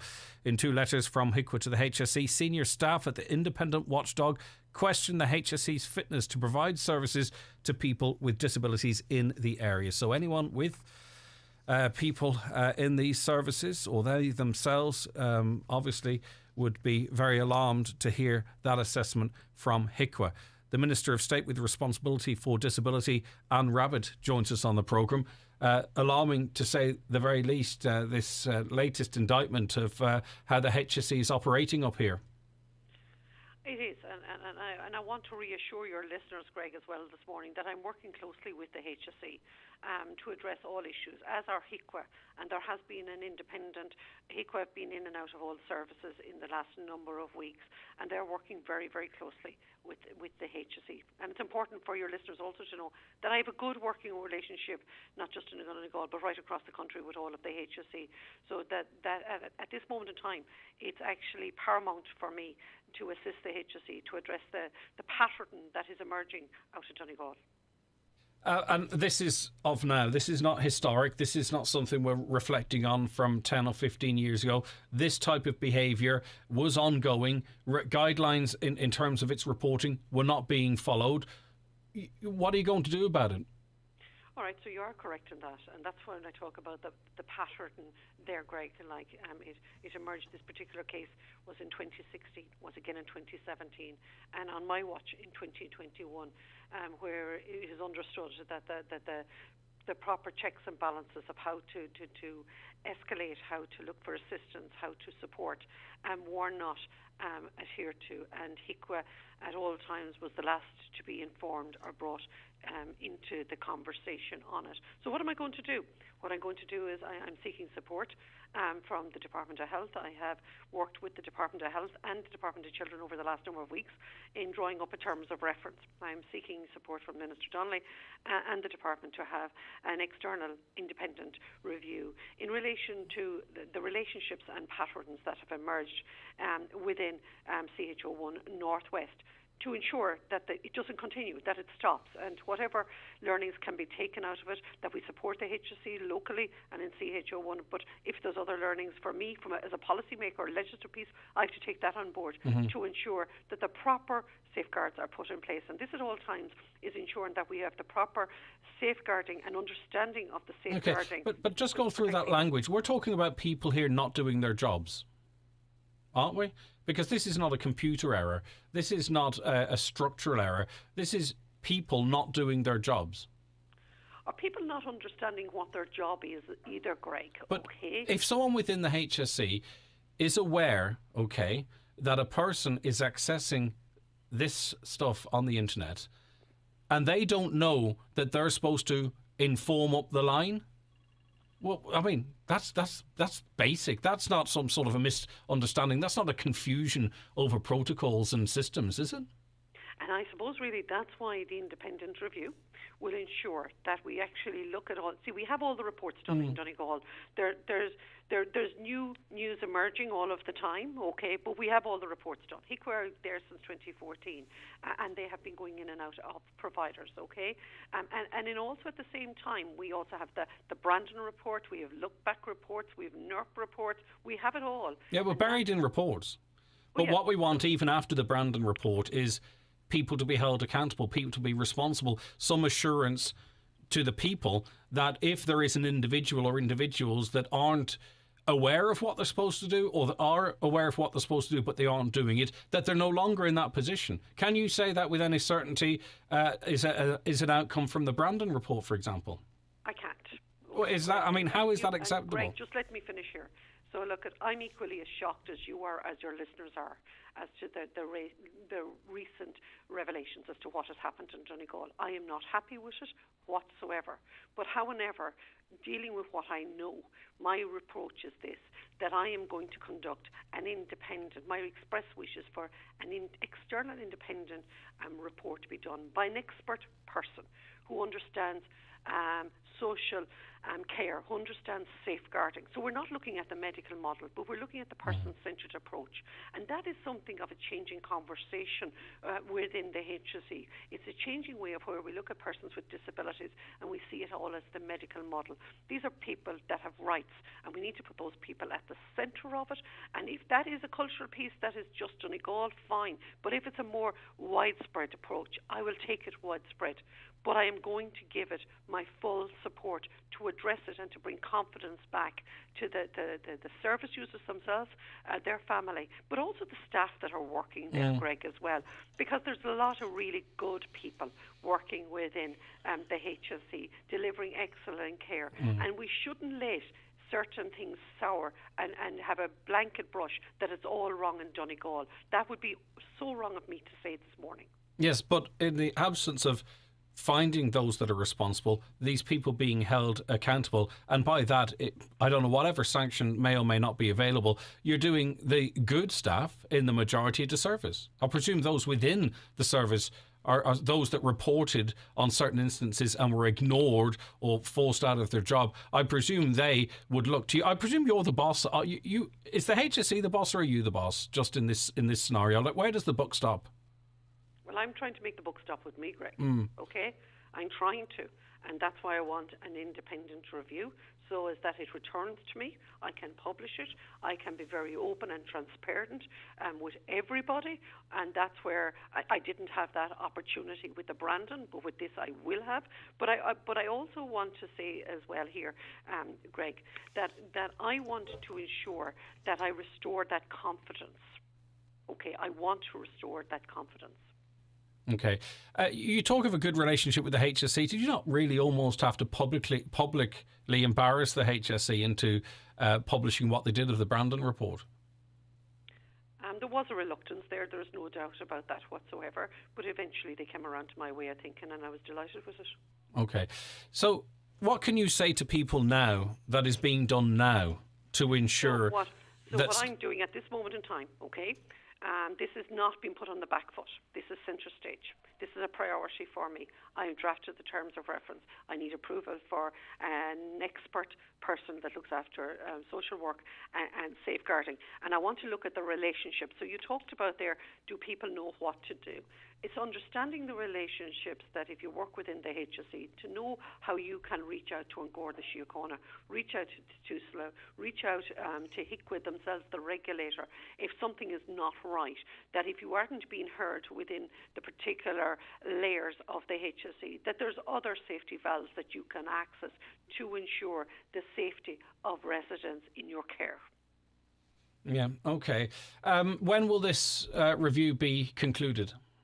It's Well, first and foremost, I have to get the approval for it, and I'm hoping on that. But it's also to ensure that it would be done in a very timely manner.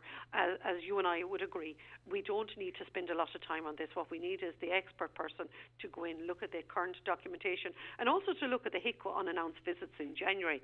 Like, they found no issues in relation to what they were monitoring very closely. So it's to work from there back to what happened in 2016-17. Why did that happen in 2021? Why did it take 3 months to inform HICWA, to understand the roles and responsibilities? So if you're paid to do a job, you know what your job is. Okay.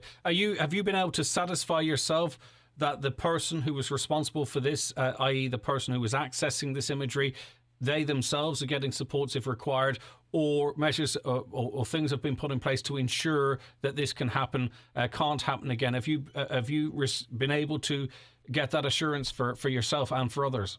So I have been assured that the person at the centre of this is getting support, okay, but I was not happy. When did you get that assurance? When I was told about this in December. But it's important for me as well to say, Greg, when I listened to how it was addressed in 2016 and 2017, I was not happy with what I was told. Okay, so when do you hope to see progress on this? When do you see the approval that you talk of? How urgent is this in your view? Well, I spoke to Minister Donnelly this morning before he went into Cabinet on it. Okay. And I'm hoping he will raise it there. I'm hoping he'll talk with Robert Watt in relation to allowing me to get an independent expert to come in to assist us. Like this is not me just chasing down the HSE. This is me working with the HSE to ensure that we know what we need to do to ensure the proper safeguarding measures are in place to protect the residents, and also that the wider staff know the roles and responsibilities. Okay, and pardon my ignorance in this question, Minister. Would it not be appropriate, like it might be, say, in a private company, that someone is appointed to the head of this now to ensure what's supposed to happen? That's exactly what I'm looking for. Okay, but like someone immediately? Externally and experienced in exactly social work and safeguarding, to ensure that that person understands the relationship of the service provider, in this case it happens to be the HSE, their roles and responsibilities and their interactions with HICWA, Tuslan and Garda Síochána, that they understand how relationship works and actually the patterns that have emerged, what was the failures that caused those patterns to continuously to be repeated. Okay, either by accident or design. You've alluded to the fact that this was in Donegal. When will the public see this report and have all the information? As I said to you, it will be an independent report that I will be looking to have commissioned.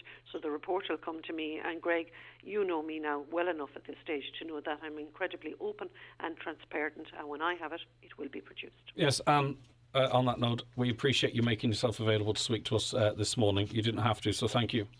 Not at all, Greg. Thank you for having me. OK, that's Anne Rabbitte, Minister of State with responsibility for disability. Shocked to learn, and it happened in Donegal. The Minister alluded to it. We had already found that information out independently, but of course, just in the interests of fairness, held back on that. But the Minister herself said it. The Health Service Executive's fitness as a registered provider of centres for people with disability has been questioned by the Health Information Equality. Renewed concern was expressed by HICWA to the HSE's management of its services in the North West area 2 months following the publication of the Brandon report, which focused on services in Donegal. And unfortunately, this is another case at a centre in this county. All right, our slight delay to the Community Garda slot. That will be addressed after these messages. The 9 till noon show with Letterkenny Credit Union, now offering mortgages with life cover provided at no additional cost. Letterkenny Credit Union, 9102 127. Need a new part for your Ford car or van? Why not call to OMS Auto Parts in Buncrana? With a massive stock of Ford parts, you're sure to get the part you need. Free next day delivery on orders over €50. Call 074 9361924 or shop online at omsautoparts.ie. You were sitting on a busy train. An elderly woman got on, and even though you were tired, you gave her your seat because it's in your nature. You know who you are, but we don't. Please get in touch and become an SVP volunteer today. Visit svp.ie. Thank you. If the medical experts get it wrong, everything changes. From misdiagnosis or delayed diagnosis to surgical injury or even poor treatment. All have physical, emotional and financial consequences. We're here to help. So if your treatment didn't go according to plan, speak to our experienced medical negligence team at McElhenney and Associates. Find us online or call 074 917 5989. McElhenney and Associates Solicitors, Stranorlar. In contentious business, a solicitor may not calculate fees or other charges as a percentage or proportion of any award or settlement. The three amigos Jimmy Buckley, Robert Mazzell and Patrick Feeney are coming back to Donegal. See this amazing show live at Jackson's Hotel Ballybuffet Monday, February 28th. Tickets priced at €35 and are now on sale at the hotel reception and ticketmaster.ie. This award-winning show is not to be missed. Milford Tiles, Wood Flooring and Bathware, Milford Retail Park, now open. Large range of wall and floor tiles on display and in stock. Over 70 different laminate floors to suit every pocket. Tilers and wood fitters available. New Bathware showroom now open. Milford Tiles, Wood Flooring and Bathware, 083 091 0707. This Friday, the 9 to Noon Show will broadcast live from Rush Fitness in Letterkenny to celebrate the opening of their brand new state-of-the-art personal training studios. The team at Rush Fitness have an action-packed launch day in store as they prepare to launch Donegal's first boutique-style personal training suite. That's this Friday from 9 to noon, live from Rush Fitness, Lisnenan, Letterkenny. The Community Garda information is brought to you in association with Northwest Alarm Systems, incorporating Third Eye Fire and Safety. Is now your one-stop shop for security, fire alarm systems and fire training. Visit our website for more or call 074 97 21687. And you're very welcome back to the 9 till noon show. It's 29 minutes past 10 on this Tuesday, the 15th of February. It's time for our Garda community information item, and we welcome into studio Garda Sergeant Paul Wallace. Thanks for joining us, Paul. I appreciate you coming in. Good morning, Greg. Right, okay, we'll start with appeals, and we've some information coming up as well. And Gardaí looking for the public's assistance as it relates to an assault on the Port Road, Letterkenny on February 10th. Yeah, February 10th, Thursday, so it'll be Wednesday night, Thursday morning, between 1:45 and 2 a.m. A female crossed the road, in the middle of the road, attacked by a male and a female, and had to attend the hospital. Now, we don't believe that any of the injuries were life-threatening, but we're looking for witnesses. There may have been taxi people moving around at that time of the night, early morning. It's close to where the taxis park at the station roundabout, so somebody may have seen something there. So, like a male and a female attacking another female. So we're investigating the circumstance in the background. So any witnesses or anybody that can help us, 0749167 Letterkenny. Okay, and staying in Letterkenny, a burglary at High Road. Yeah, the tennis club on Sunday night into the morning of yesterday morning, Valentine's Day. A window broken and a small sum of cash taken. Appealing to anybody. Now, this is the second or third time the tennis club have been targeted. I know that myself. And it's a community resource, and we'll be, it's a place. It's okay. It's in a secluded location there up off the Port Road, sort of behind the courthouse as such. But look, if anyone would have any information, because there's somebody in and out there, and eyes might have seen something that they shouldn't have been happening. 67100. Exactly, and whilst it might be a small sum of cash, who's to say what damage was caused? Well, there's always damage. With a break-in, there's always damage associated as a community resource. They have more to be doing than be spending money trying to keep burglars out. Yeah, it's sickening. All right, a car theft in Letterkenny. A number of matters to do with cars. The theft of a car up in Glenrua, Killylaston, Saturday, 12th of February. This was a white BMW 11 DL 7441, a BMW 1 Series, so they're short back coupe kind of a job. So distinctive enough car, taken between 20 past 10 and 20 past 12 on the morning of Sunday the 13th, so Saturday night into Sunday morning. Now, the car was located, burnt out in Kirkstown, and was completely destroyed, but people out at that time of night might have drivers, taxis again, people will be moving around, delivery people for restaurants and that. A white BMW moving between Killylaston and Kirkstown, and again subsequently burned out. You don't see too many of them around, so it probably did catch someone's eye. Yeah, hopefully. Right, okay, criminal damage to a vehicle now. Yeah, criminal damage up at Glencar Irish into the sexual morning between 5 o'clock and 10 past 5. The owner of the car was woken by the noise outside, and there was a male kicking the rear of the car. As a white Vauxhall Astra. So look, anybody that would have observed a male in the area around the time, that's Glencar Irish this morning around 5 o'clock. Again, dash cam footage is the general way to go. I suppose a lot of people are using them, but eyewitnesses as well is important as anything.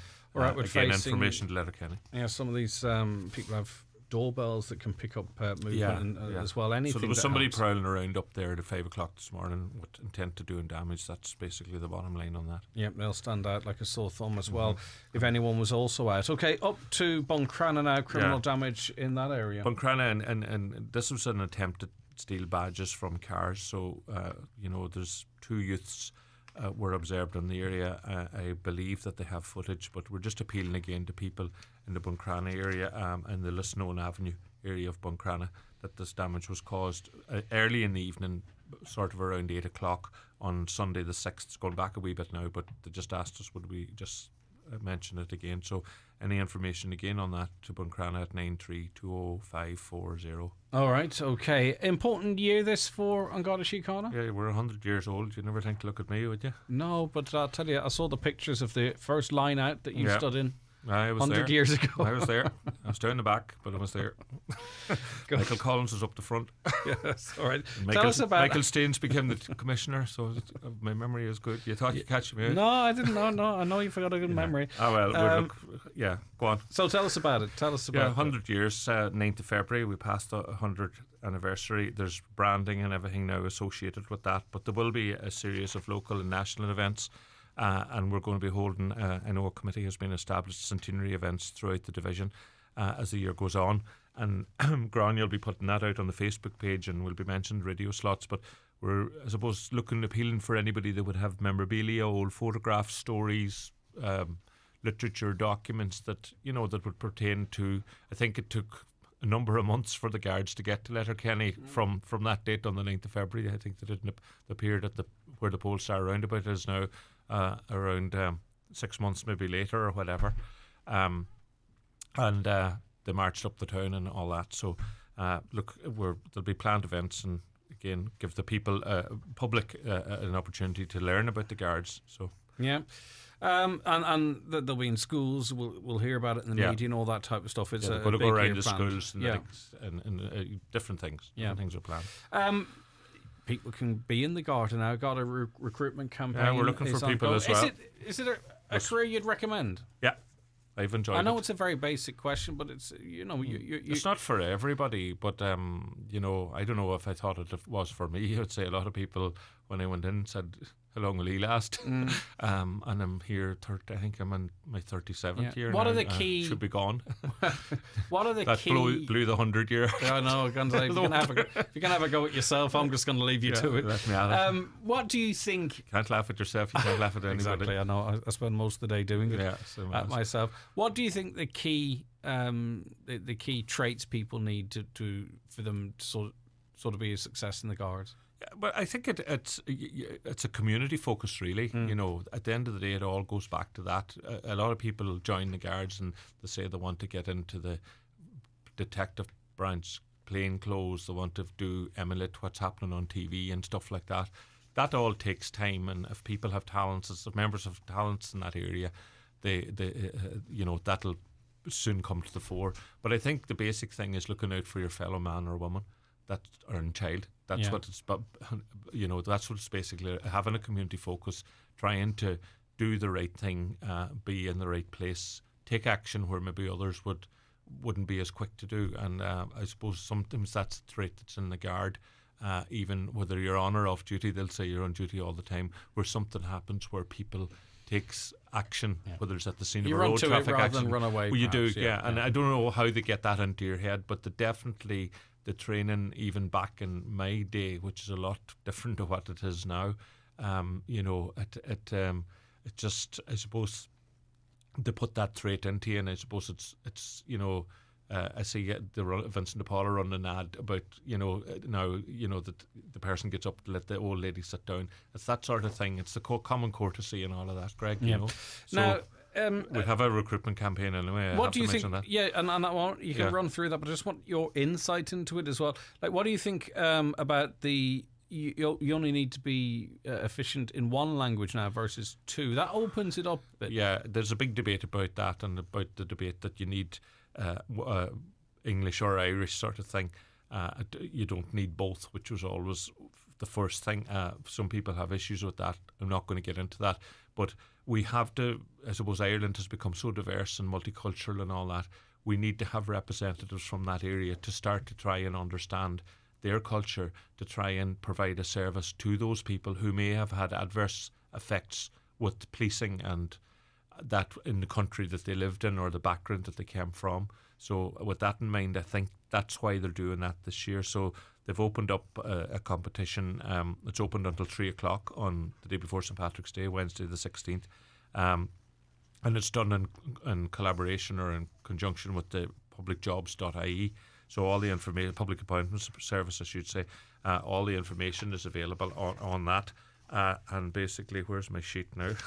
Where I had the website address on it. Anyway, is publicjobs.ie. Okay. And look, we're basically what they're saying is they're going to talk about more about this next week, I think, and they may have somebody from diverse backgrounds coming in here to talk to you as well to see which would be better than anything that I would ever say. And they're going to have a couple of public consultation points, in community areas and that sort of there. Brilliant stuff. Right now, collision prevention program. Talk to us about that. Yeah. The collision prevention program is a meeting was attended by Inspector McGonigal in Milford.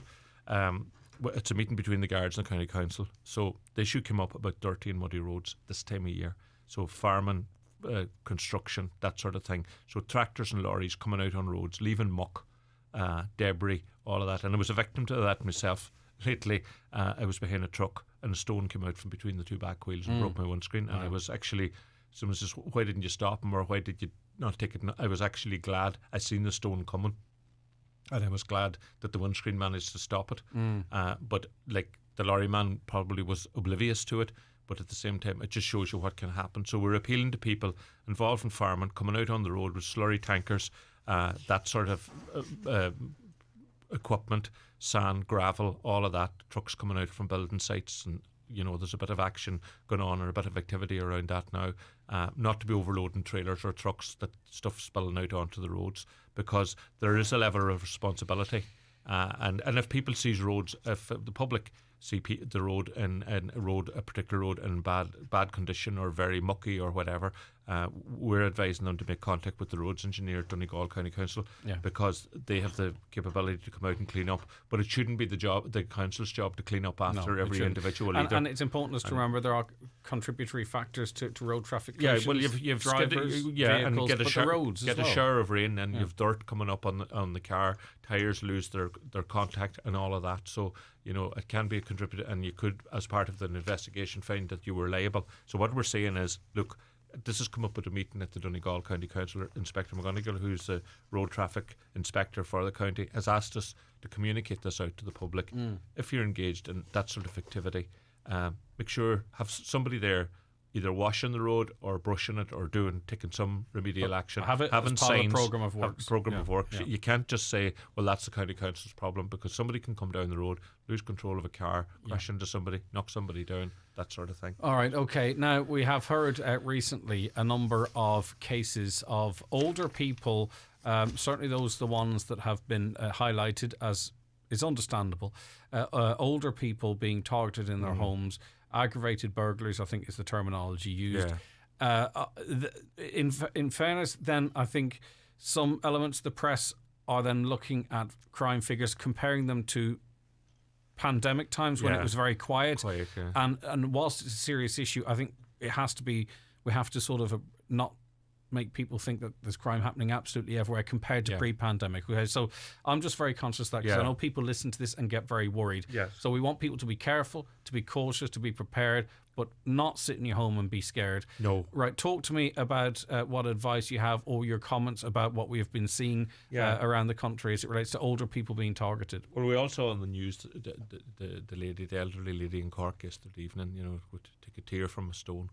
And she explained very well for a woman of advanced age years what happened and the effect it's going to have on them people. We've had the one up on screen in Sligo where that poor man is on life support, and whether he's going to make it or not. You saw on Sunday evening, you would have on Sunday evening on the news covered the extensive guard operation down there. We had another one in Kildare. So these things can happen anywhere. Burglary figures are still down, but that's not to say. So what we're basically saying to people, older people living on their own, don't open the door to a stranger. Keep them out. We have these cards, they're called Bogus caller cards. They're available at your local stations. You can hand out that, put it out through the letterbox or something like that. But the best advice is not to engage with them at all, and to make sure that if you're at the front door, that the back door is locked. Simple things like that, because once they gain access to your house, you're on a loser as such. If they have bad deeds in their mind. Would you be big advocate of the chain? Yeah, the door chain, and even the door viewer, or even looking out your side panels. But the door chain will allow you to access the caller, as to say. At the same time, it depends how good a quality it is, how good a quality your door is. Once you open the door, it's weakening. So what people coming around doing collections and things like that, look for their ID if you're going to engage with them. The best advice would be not to engage and make a phone call to a family relative or a neighbour or whatever. Again, I'd be asking on neighbours. They play a massive part in any crime prevention programme, because they're the eyes and ears of the community. If you see a car or a van frequenting up a lane in Donegal, rural West Donegal, mountainous isolated areas, a van calling to somebody, get into your car and just go over and see, are they okay? Are our community watch networks as active as they once were? I just wonder, sometimes people post something on Facebook and believe they've achieved, a community responsibility. We've all seen the signposts where there were organised community watches groups in areas. And the numbers. Is that as active as it once was? Look, it doesn't feel to me like it might be. It's probably not. Sure, everything took a bit of a hit during the pandemic. Probably getting back up to speed again. We're all starting to come out from under the stones as such, and we would hope that people would get involved. We've had online meetings of our community groups just to say, look, we're still here, we're asking you still to engage. But you can't do everything online. You can't police by social media. We have to get out into the community. Our district model is there's a 24-hour station in Buncrana, Letterkenny, Milford and Ballyshannon. You should have them numbers beside your phone, 999 112 in an emergency. Just in relation to the cold callers, we know there are people that will travel around and may even be travelling around Donegal at the moment that will purport to be from an organisation that they don't represent. And that is to sort of endear themselves to the homeowner or to gain access to it. So, this is not just a down the country thing. We know that this could be happening now. So that's why we have to be careful and cautious. Yeah, and we're saying we're not here to scare people, but it's just, and even though the evenings are getting longer or brighter or whatever, it doesn't take away the risk.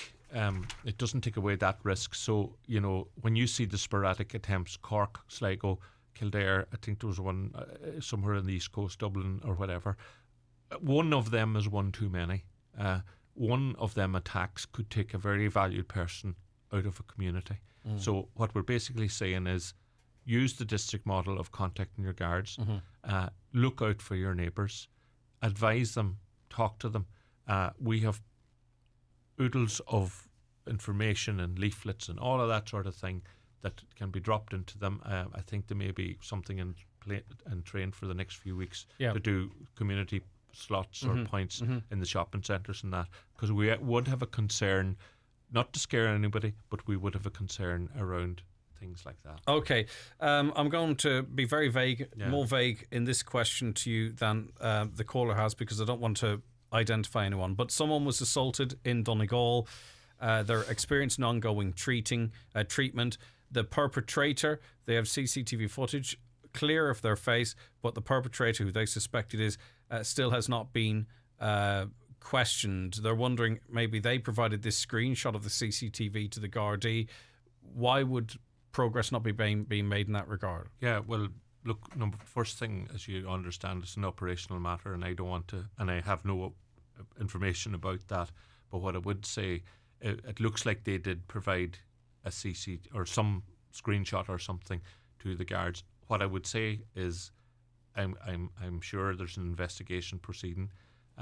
If that person would contact me, I will talk to them and try and find an update or see what's happening. Or even maybe explain why, for operational reasons, progress hasn't been made yet. Okay. Or if they don't want to contact me, if they contact back to, probably that came in through Caroline, I think. So look, we wouldn't want somebody out there, but I think, what's the last, I'm reading this upside down, why can't a screenshot of the CCTV be used to find his identity? Well, you have to be careful. You're interfering with an investigation there. That's best left to the people that are best placed. Okay. So you've seen that before, where shops would put up a photograph of somebody that they would suspect for shoplifting and that. And then when we come investigating that because that's in the public arena, that can cause us a problem. Finally, it's hedge cutting season. Who's responsible for cleaning up the roads afterwards? To be honest, I would would have say to double check it. I would have to double check, but common sense would say that if you're cutting, you make a mess, you clean up the mess. If you make a mess, you clean up the mess. And I know that there's an advertising campaign running around cutting. That is the responsibility of the landowner to cut the hedges and that. So it would follow on that it's their responsibility to clean up or tidy up. All right, listen, thanks for your time this morning. I appreciate it. Okay, that was Garda Sergeant Paul Wallace. That was the Community Garda slot for this Tuesday, the 15th of February. The item returns for you after the 10 o'clock news on this station next week. The Community Garda information is brought to you in association with Northwest Alarm Systems, protecting homes and businesses across the Northwest for 40 years. Now servicing fire alarm systems. Visit our website, or for more, call 074 97 216 87.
With Letterkenny Credit Union, now offering MyCU current account and debit MasterCard, bringing full banking features, delivered with the same local trustworthy service of your credit union.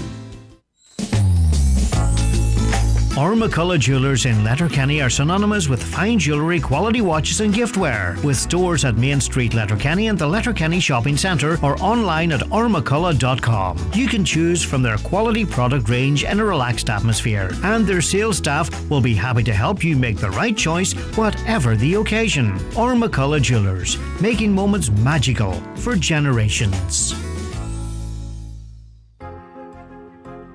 If you've got magic moments or great memories captured on your smartphone, now is a great time to have them printed at mcgees.ie.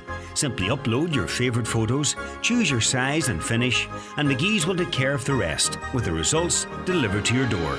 Prices are from just 12 cents, and there's also creative options available. Preserve your memories today at mcgees.ie.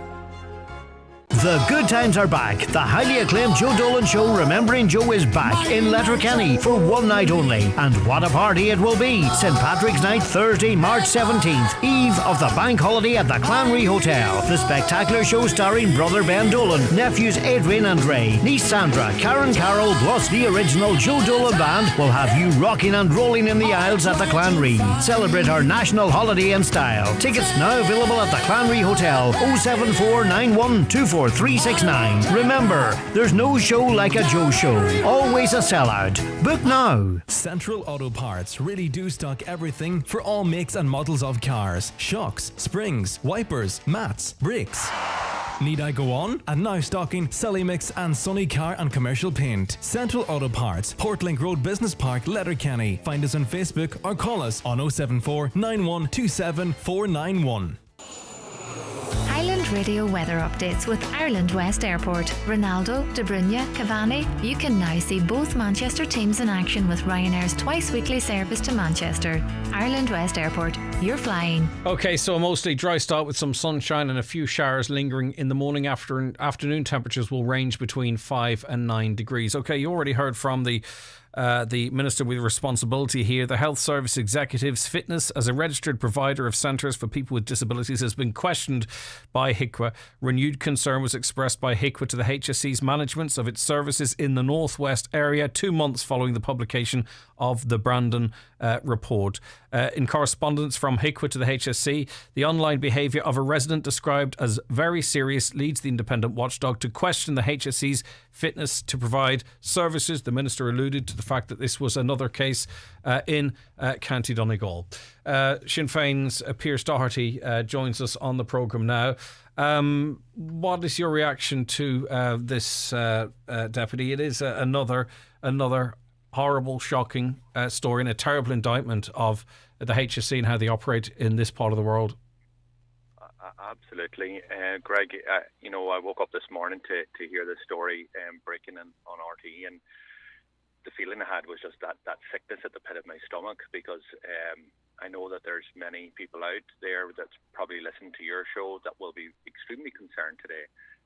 People who, entrust the care of their loved one, whether it's a son or a daughter or a brother or a sister, or indeed maybe a parent, into a facility that is run by the HSE. And what we've had over the last while is, it's just a number of instances where there has been serious failings.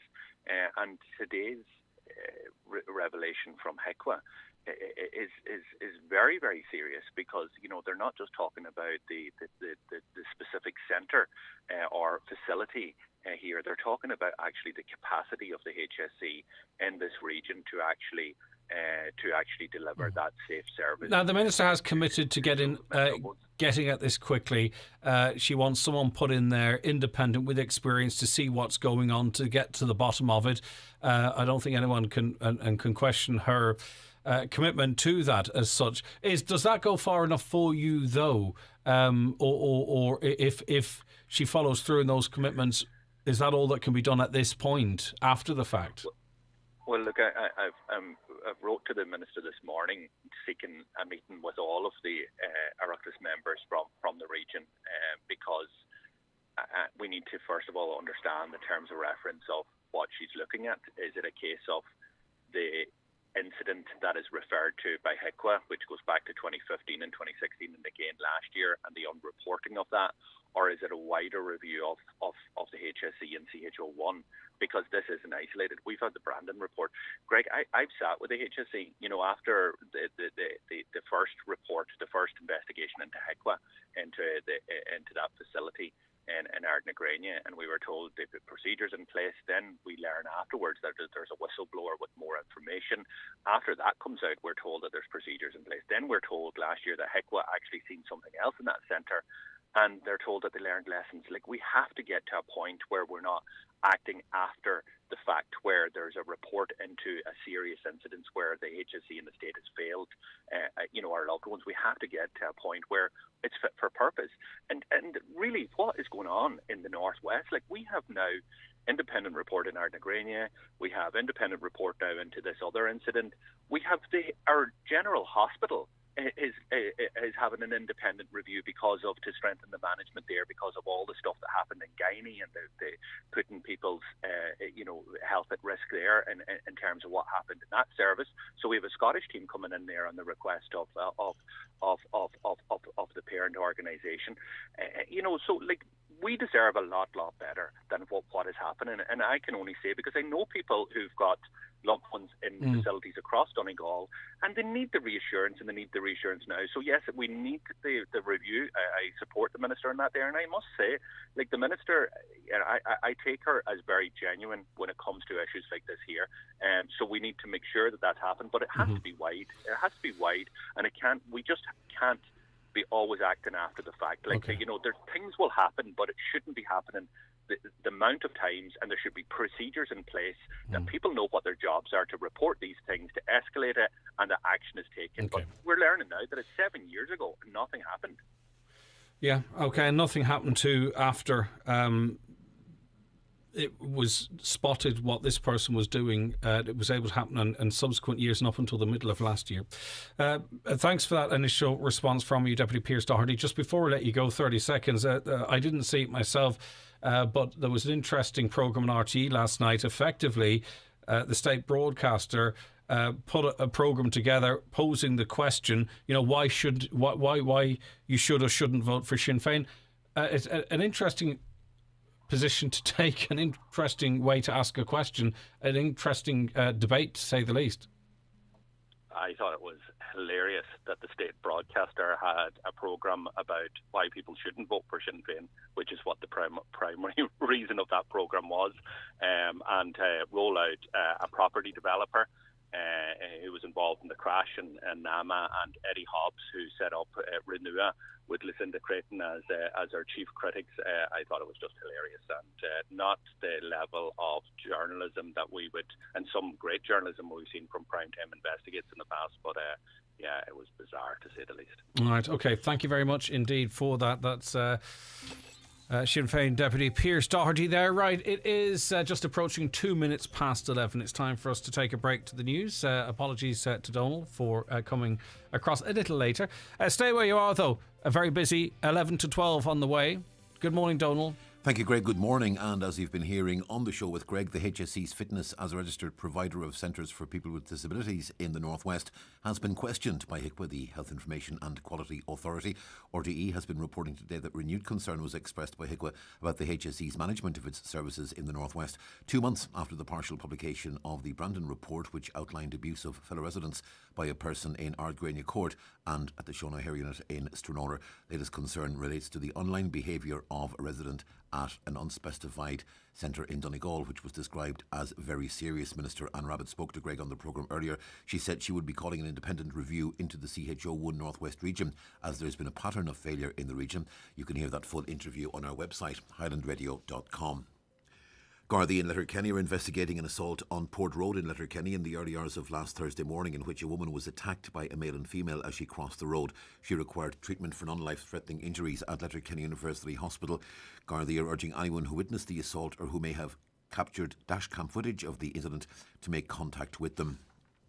The MICA Action Group is warning that the scrapping of the sliding scale from the government's revised redress scheme will not guarantee 100% redress. In November, the state agreed an updated scheme to pay up to €420,000 to rebuild or repair thousands of homes, with the sliding scale introduced in what was widely seen as a last-minute change by Housing Department officials in order to limit the cost of the scheme to government.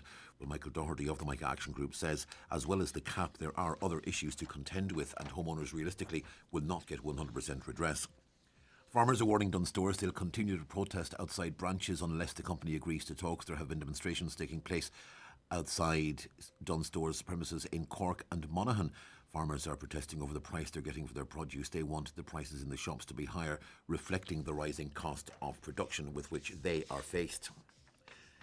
The latest meeting of Donegal County Council's Fisheries Committee has heard that young people need to be attracted into the fishing sector. Marine Minister Charlie McConalogue, who attended the meeting online, agreed, saying it is a rewarding life, but a hard life.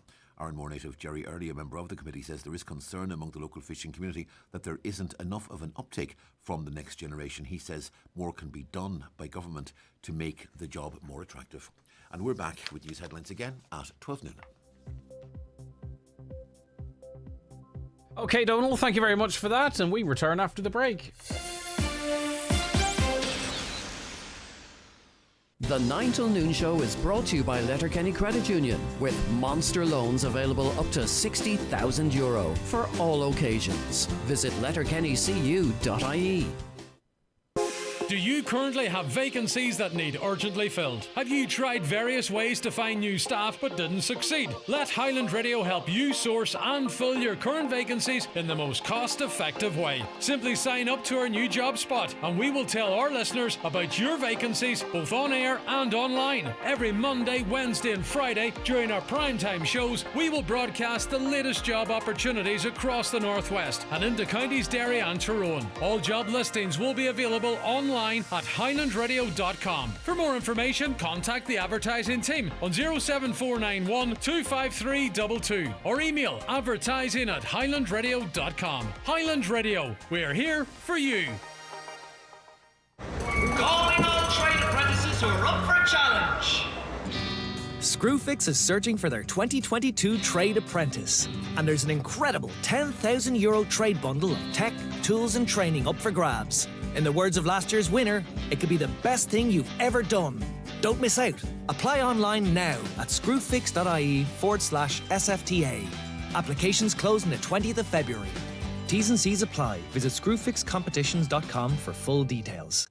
Is your water safe to drink? If your water tastes unpleasant or has a foul smell, it may be a sign that something is in your water. Brothers Tech Donegal provide a complete private well water treatment service using the best water treatment equipment to meet your needs. Or maybe you drilled a new well and the water isn't satisfactory. At Brothers Tech, their expert team will also service existing problematic systems. If you're concerned about the quality of your water, call Brothers Tech on 087 638 7057.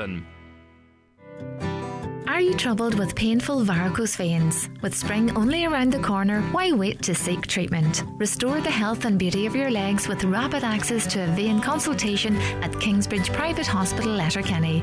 Our vascular consultants offer assessment, advice and options on the latest treatments available. Book your appointment today. Visit kingsbridgeprivatehospital.ie to find out more, because life matters.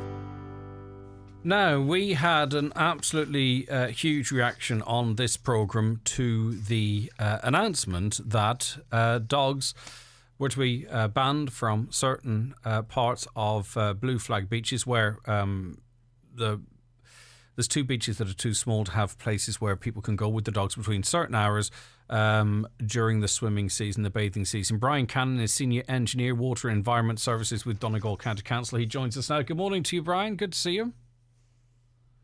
Can you hear me okay, Brian? I'll tell you, I have a quick break to take. There's a slight issue here in terms of reaching to Brian. I'll take a break and we'll come right back with Brian then. My family needs refreshing. So we're off to Centre Parks. Rediscovering the great outdoors. Re-energizing on the zip wire over the lake. Recharging in Aquasana Spa. Refueling at Hope's American Bar and Grill. reconnecting with each other. Centre Parks. Family refreshed.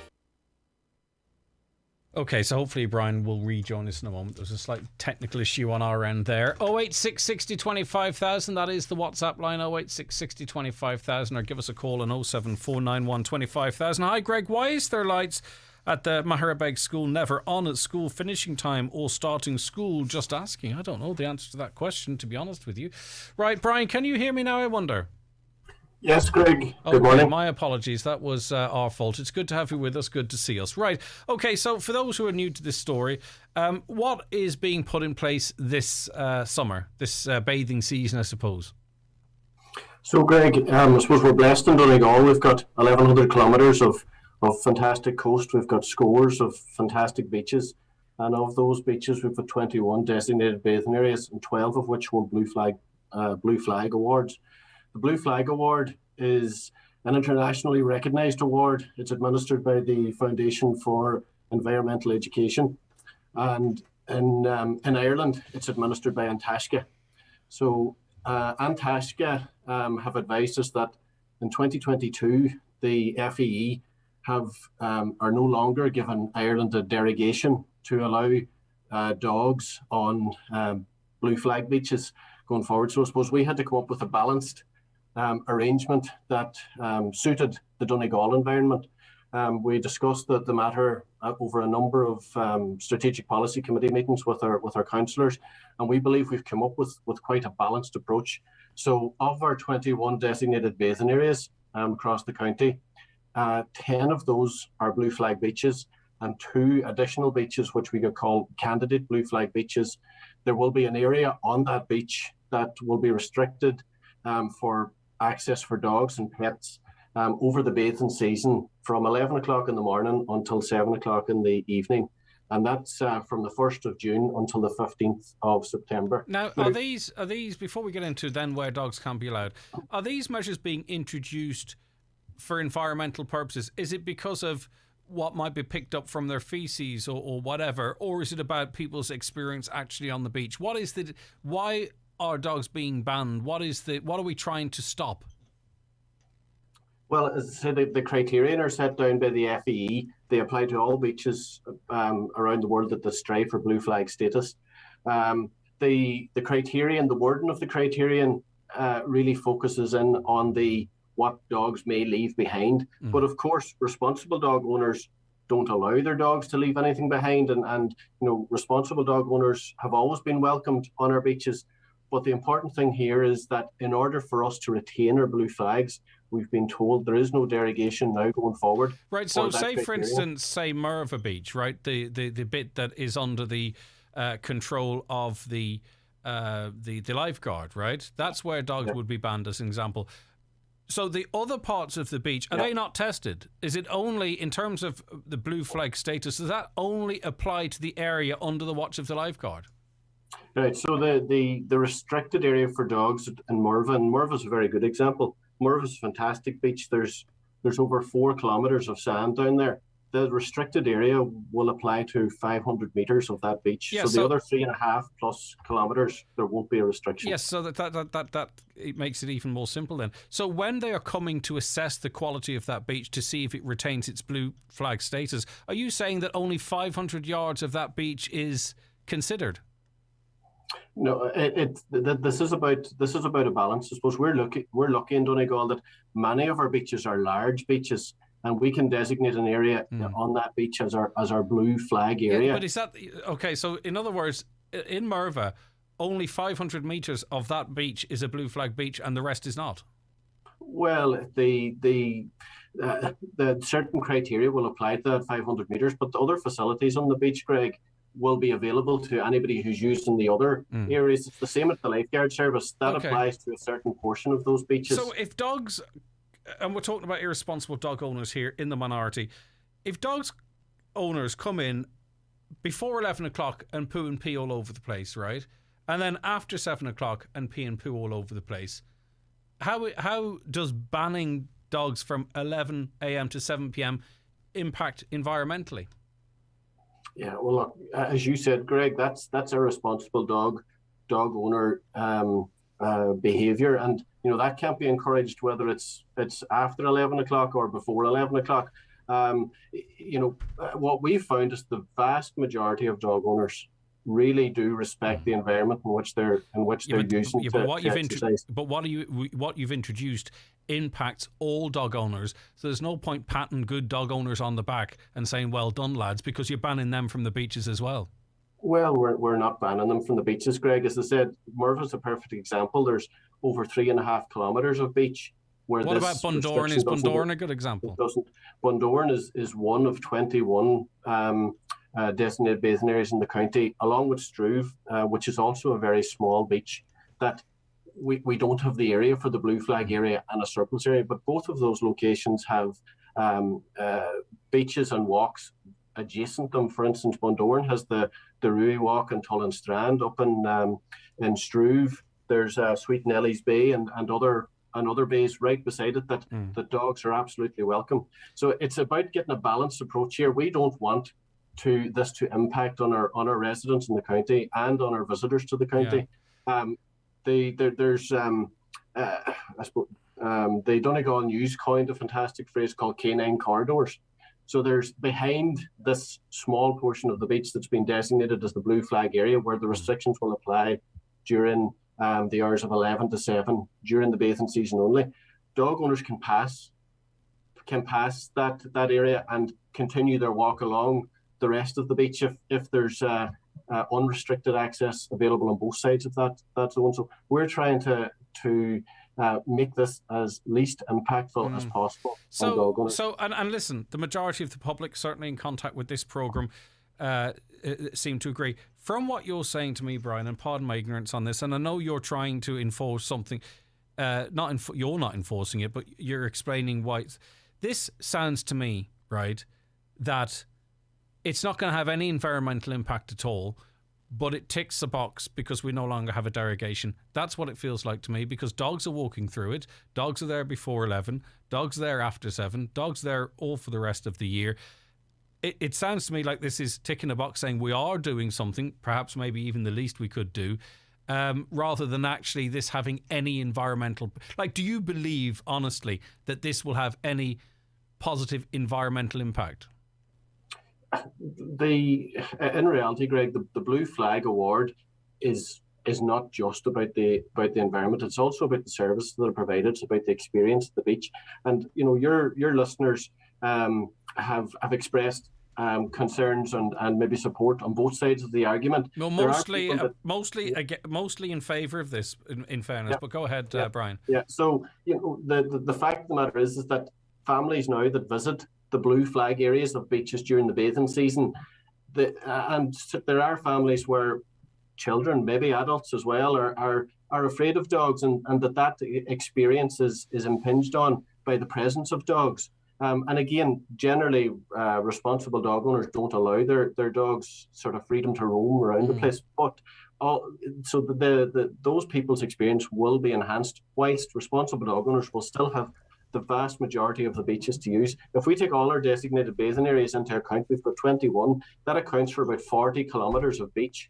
These restrictions during the bathing season will apply to about 7 kilometres in total. To the most popular ones, though, in fairness, Brian. Like, I know what you're trying to say, but that if I have a dog and I want to go to the beach with my family, I'm going to want to go to one of the beaches that you talk of and sit with the dog, on a lead, tied to it. You've seen it yourself, but I understand what you're on about. But these are the most popular beaches, so it does, whilst it represents a small percentage, it's a large percentage of those that might want to go with them. What about horses? Yeah, well, horses, there's a separate criterion for horses, and currently the current beach bylaws in relation to horses, you need a license to take a horse onto a beach from 11 to 7, June, July and August. So that's the current bylaws, and there are different pony trekking clubs, etc., or businesses that have to apply for those, and there would be different requirements in relation to clean up if required. If I was landing with my horse box as is and taking the horse out and running up and down the beach as it stands without a licence, I would already be contravening bylaws. Yeah, at certain times during the bathing season, yeah. Yeah, okay. Are there equine corridors? there's no equity. I don't think horses are very large animals. Okay. Whenever we come to dealing with any licenses going forward, we'll have to take this into account. But in all times, we're trying to be a bit balanced in order to ensure that all beach users can enjoy them. Right. Now, people want to know about enforcement, because you could argue that those most inclined to let their dog poo and walk on and not care about it might be those most inclined to disregard these bylaws, saying, I want to go on the beach, I'll go on the beach. So, who's going to enforce it to make sure that these rules are adhered to? Because we know now there's a massive public interest in this being enforced. Who's going to enforce it? Yeah, look, in 2022, Greg, it's been implemented on a voluntary basis, and that's the derogation we have. 2023, we have to back that up by change in the bylaws. So during 2022, we have to run a process, and it's a public consultation process where we get seek the views of the members, then we seek the views of the public. We consult with the statutory authorities, with the view then of having bylaws in place. Once we have the bylaws in place, the revised bylaws that will take this arrangement into account, there will be authorised officers. They may be council employees, but then also our colleagues in Garda Síochána will also be authorised to enforce the bylaws if we get to a point whereby we're not able to enforce them ourselves, or if there's repeated offences, etc. Right, okay. Listen, thanks for all of that. Now, we are heading towards bathing season, thankfully. Maybe the weather might improve. We'll get these 2 storms out the way before the weekend, before we start looking too far ahead of us. But lifeguards, are you currently recruiting? What's the situation there? Yeah, later this week, Greg, on Thursday, in fact, we're going to launch a recruitment campaign for our lifeguards for the 2022 season, and actually it'll form a panel for the 2023 season as well. We'll be recruiting upwards of 50 beach lifeguards that'll be stationed around 14 beaches around our county. So it's a great opportunity for summer employment during the bathing season. The closing date for the applications will be 12 noon on the 7th of March. So there's a number of weeks that people can consider their applications, etc. Now, I suppose in order to be qualified as a lifeguard, there's a number of different things that people will need. Anybody who wants to be a lifeguard this season, a beach lifeguard this season, will have to be 18 on or before the 30th of April this year. And then anybody who's considering applying for next year, it's 18 on the 30th of April next year. They'll also have to go through a Garda vetting process, and at the time that they take up appointment, they'll also have to have a valid beach lifeguard certificate, and that's a certificate, an award by Water Safety Ireland. The Water Safety Ireland are running a number of courses for people that haven't held a certificate before, and also running courses for people who need to get them revalidated. And then on top of that, in order to prove competency, there's a pool test. Over the last couple of years, there've either been a pool test or a sea test, depending on COVID restrictions, but hopefully this year it'll be a pool test. And then the applicants have to prove competency in a water practical part, basic life-saving part, and then a theory part. And then there'll be an interview with the council. So look, it's a rigorous enough process, but it has to be, doesn't it? Yeah, absolutely. Okay. Listen, good stuff. All right, thanks very much for that. I appreciate your time this morning, Brian. Okay. Okay, take care of yourself. That was Brian Cannon, Senior Engineer with Water and Environment Services with Donegal County Council. The aim being just so that we fully understand why these restrictions are being put in place. Most people seem to agree with them, but no harm teasing out so we know exactly why they're there. The 9 till noon show with Letterkenny Credit Union. Mortgage is now available with a personalised service from your local and friendly credit union. Email mortgage@letterkennycu.ie. Getting ready for the football season ahead? Visit Brian McCormick Sports and Leisure, Main Street, Letterkenny. Adidas Copa Sense football boots in soft ground and firm ground from only €80. Adidas Classics, Copa Mondial, World Cup and Kaiser Cup SG. Just arrived. The new Predator Edge .1 FG in black. Football boots, gloves, shorts and socks. In store or online. Click and collect on bmcsports.ie. At Tesco, we're always looking for ways to make shopping easy for everyone. That's why we're giving one lucky customer the chance to win a brand new Nissan Qashqai. To enter, simply complete your first shop with click and collect on tesco.ie by March 6th. There's never been a better time to shop online. Book your free slot today. Tesco. Every little helps. Terms and conditions apply. Competition open to first-time click and collect shoppers only. Purchase required. Open to Irish residents aged over 18. Offer valid only until the 6th of March. For full terms and conditions, see tesco.ie. Donegal Hearing Clinic, now open at Pierce Road, Letterkenny and Buncrana. Now offering state-of-the-art rechargeable hearing aids free with your PRSI. Also pain-free microsuction wax removal services. Call 07491 88470 or donegalhearingclinic.ie. Life sounds brilliant with Donegal Hearing Clinic. I joined Bluebird Care as a healthcare assistant. It's so rewarding that at 70, I'm still here. I love my job and it fits around my lifestyle. The training and support I received is superb. It doesn't feel like I'm working. Visit bluebirdcarecareers.ie to find out how you can join our expanding team of healthcare assistants. My only regret is that I didn't join sooner. This is not just a career in care. This is a career with Bluebird Care. Ireland's best-selling car in 2021 and 2022 is the Hyundai Tucson. And Ireland's best-selling electric car in 2022 is the Hyundai Ioniq 5. Ioniq 5 was named the Irish Times Car of the Year, German Car of the Year, and Auto Express Car of the Year. Your local dealer is Divers Hyundai, Canal Road, Letterkenny. Call 91 22 600. Highland Radio Time Checks, brought to you by Letterkenny Shopping Centre, the centre of shopping in Donegal. Free parking and shopping all under one roof. Letterkenny Shopping Centre, bringing you the time at... Time's 24 minutes past 11. A caller says, I live in the Downings village and I own a dog and I walk the beach every day. What am I supposed to do? Carry on walking the beach in Downings, I would say, with your dog, because there's a section of the beach that this will apply to, not all the beach. As far as I'm aware, I don't know if it goes right over as far as the cliff steps, but if it doesn't, you're able to walk up and down that beach through these so-called canine corridors. There's a large lorry off the road between Manor Roundabout and Belecki Crossroads. Traffic is moving slowly if you're out there. Another caller says, last night's RTE programme was a joke and insulting to the people of this country. The young people will vote for change. Too late to wheel out the old boys to spout rubbish. Another says, anyone with half a brain could see last night's Claire Byrne show was another illusion to make Sinn Féin appear like an opposition party. Sinn Féin haven't opposed anything in years, even voted for the government's climate action plan last June. RTE, they say, didn't tell you that. Hi, Greg. Question for you. I was out walking in by Ballymacood yesterday. I see a farmer cutting down trees. Is this allowed? Is this allowed to happen? Just thinking about birds nesting. We'll try and get a definitive answer for you on that. A caller says, what about horses and cattle on beach? They poo too. Right. Well, in terms of horses, they're not supposed to be on the beach without a licence as it stands. Dog control in Donegal is an issue, full stop. I have sheep lambing and keeping dogs away is impossible.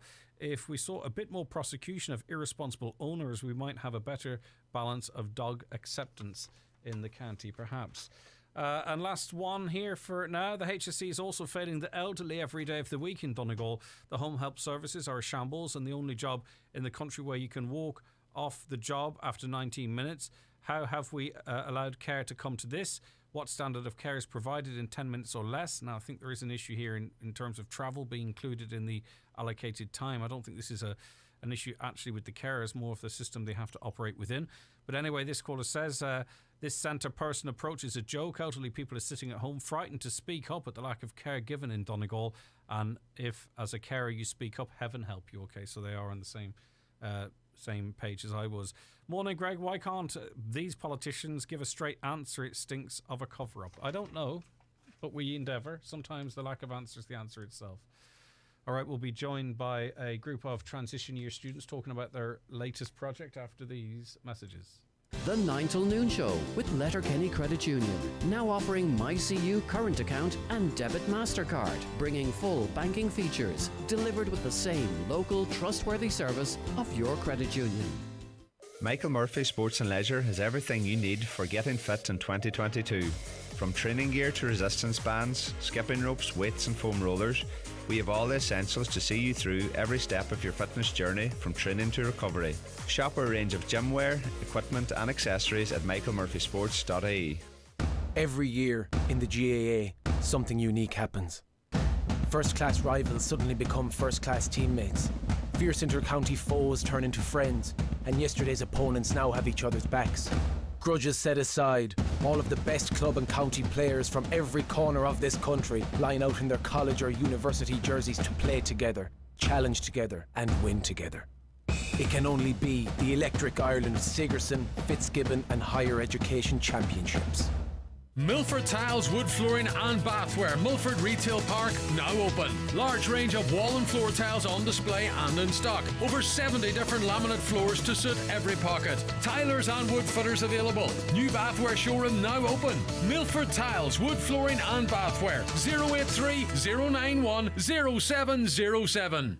In harsh winter weather, Watson Hire have all you need to stay safe and keep warm. There's great deals on coal, Keller gas, firewood and heating oil with free local delivery. Also electric, fan, halogen and oil-filled heaters. See in-store and the fuel store at watsonhire.ie. Great offers on winter clothing and boots. And for any hire items, there's still the weekend hire deal of 3 days for the price of one. All at Watson Hire, Kiltoy, Letterkenny, with free parking at the door.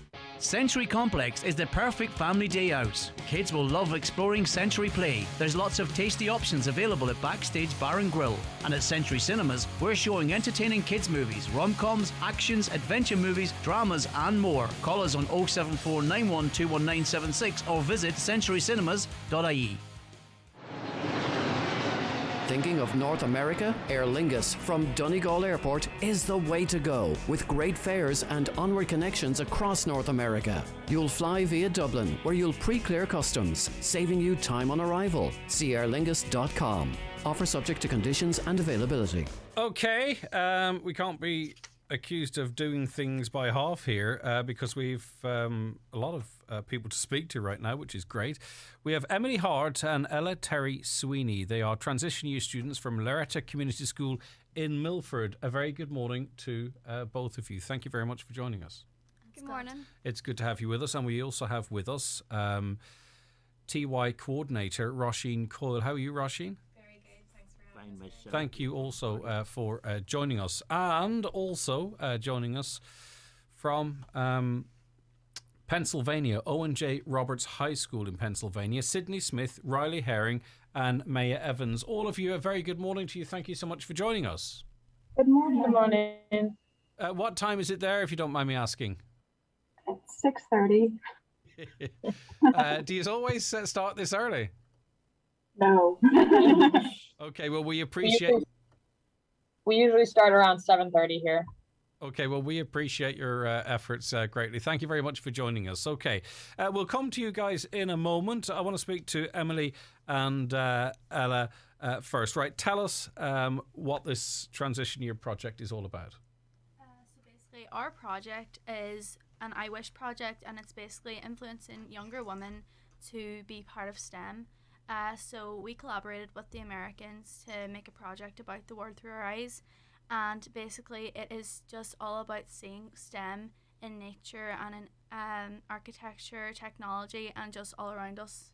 You put together a video, didn't you, Ella, as well? Yeah, we did, yeah. Tell us about that. So the video, we had to choose our theme, and our theme was the world through our eyes. So we had a selection to choose from, and we really wanted to showcase where we're from and how women in STEM can be influenced in all different types of, areas. Like, it can be art, creative, chemistry, physics, anything can be put into it.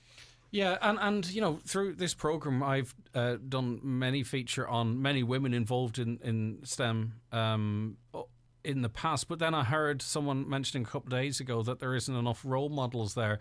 I mean, obviously, you want as many people in currently as possible, but we also need to be talking to about the achievements, presumably, of women in these areas and highlighting that, and that being an inspiration for other young girls and women to become involved in such subjects. Yeah, I mean, women in STEM wasn't really talked about a couple of years ago. I mean, the STEM careers out there at the minute, they're kind of more male dominated, but hopefully we're going to be getting more women into STEM, and this is what the project's about, getting young girls interested in choosing their subjects, you know, chemistry, physics, engineering and maths, and trying to put it out there that they can do these as career options. Yeah, Sydney, obviously this is an issue also in America as well.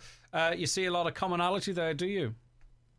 Yes, we do. Women in the U.S. make up over 50% of the population, but in a lot of these fields, we're making up only 30% or less.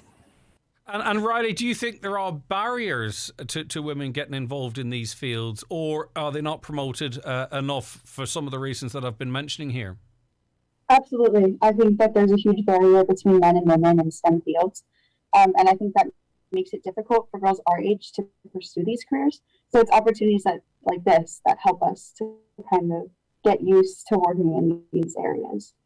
And I'll ask you, Maya, what's it been like engaging with your peers on the other side of on the other side of the world? Not literally, but you know where I'm coming from, a long way away, the other side of the Atlantic. What's it been like?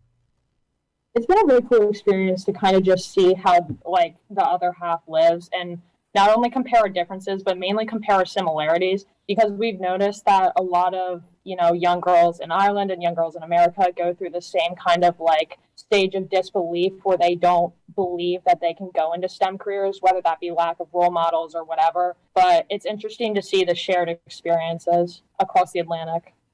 Yeah, and ironically here in Donegal, you know, and the names just escape me at the moment, you know, in terms of space exploration, mathematics and other areas, we have some real leading lights. I've had some real leading lights in this part of the county, this part of the world. Sydney, to you again, is it the fact that, you know, the default position is to see these jobs as guys' jobs, or is it a glass ceiling, or have we got to the bottom of, you know, why it is not equal access for both genders, or for all genders for that matter?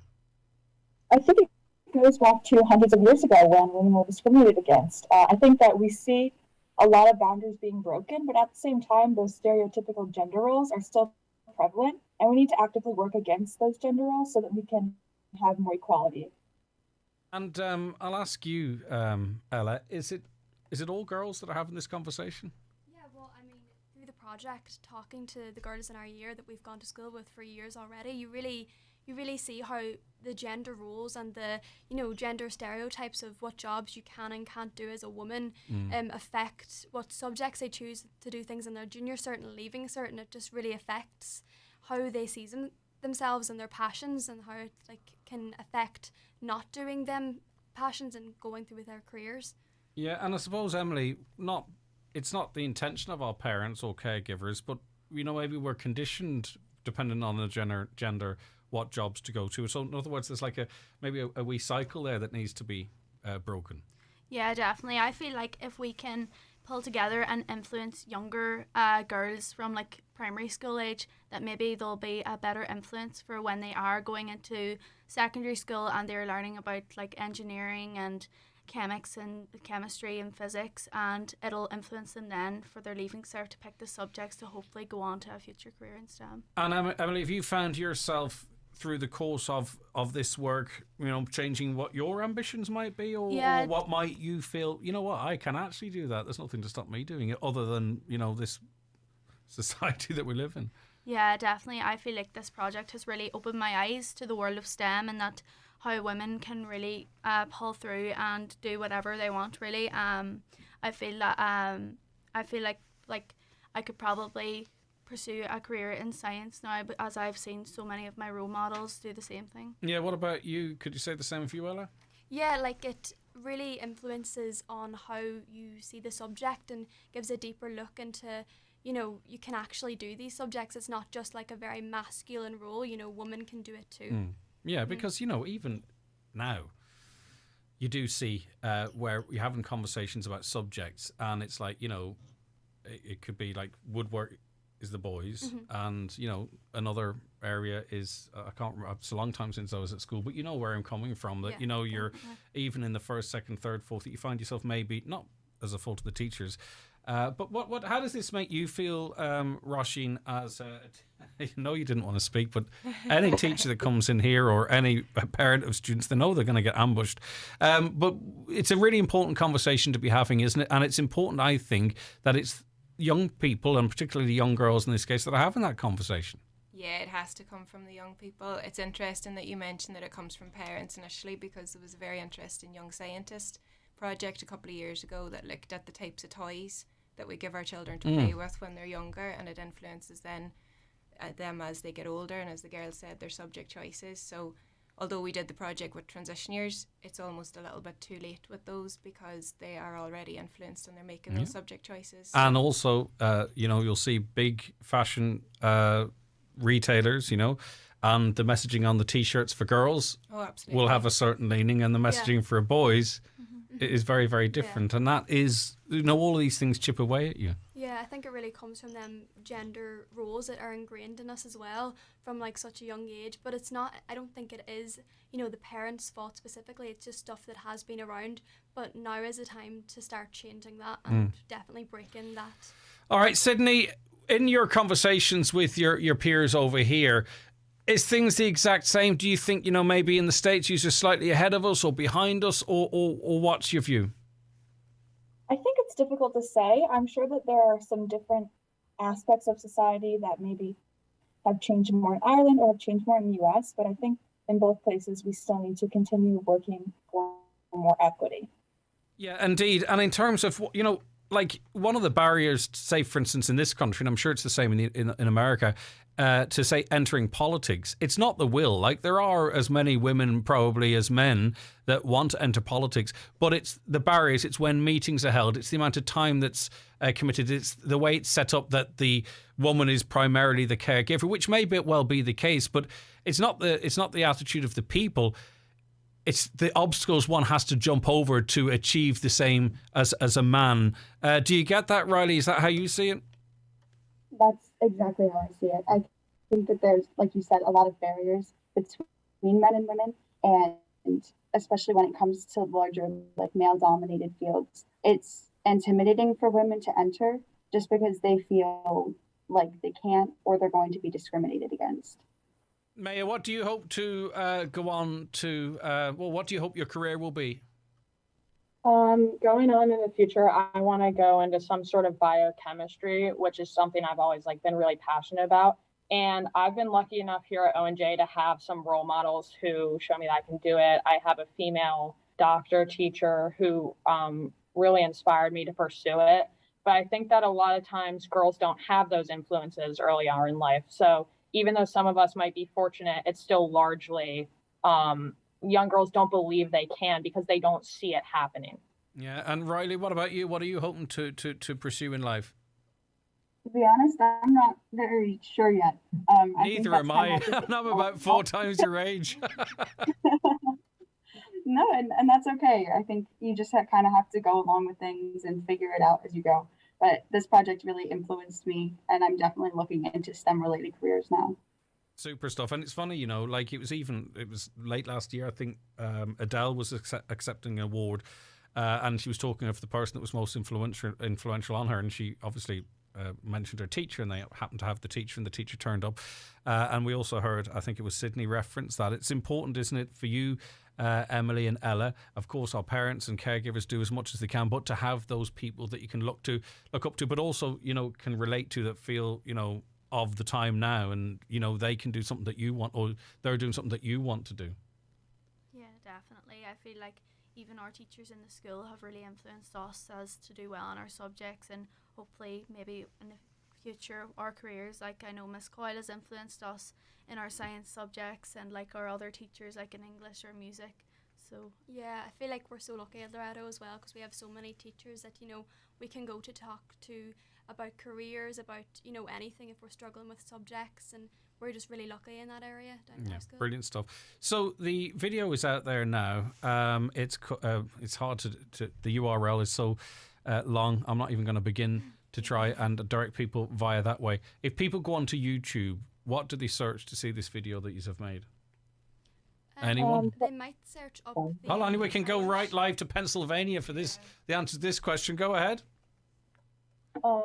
You should search Brian Sponigal on YouTube, and it should be the first video titled I Wish, and the cover picture is a picture of the I Wish logo, which you can also find by searching, just to get to the I Wish website.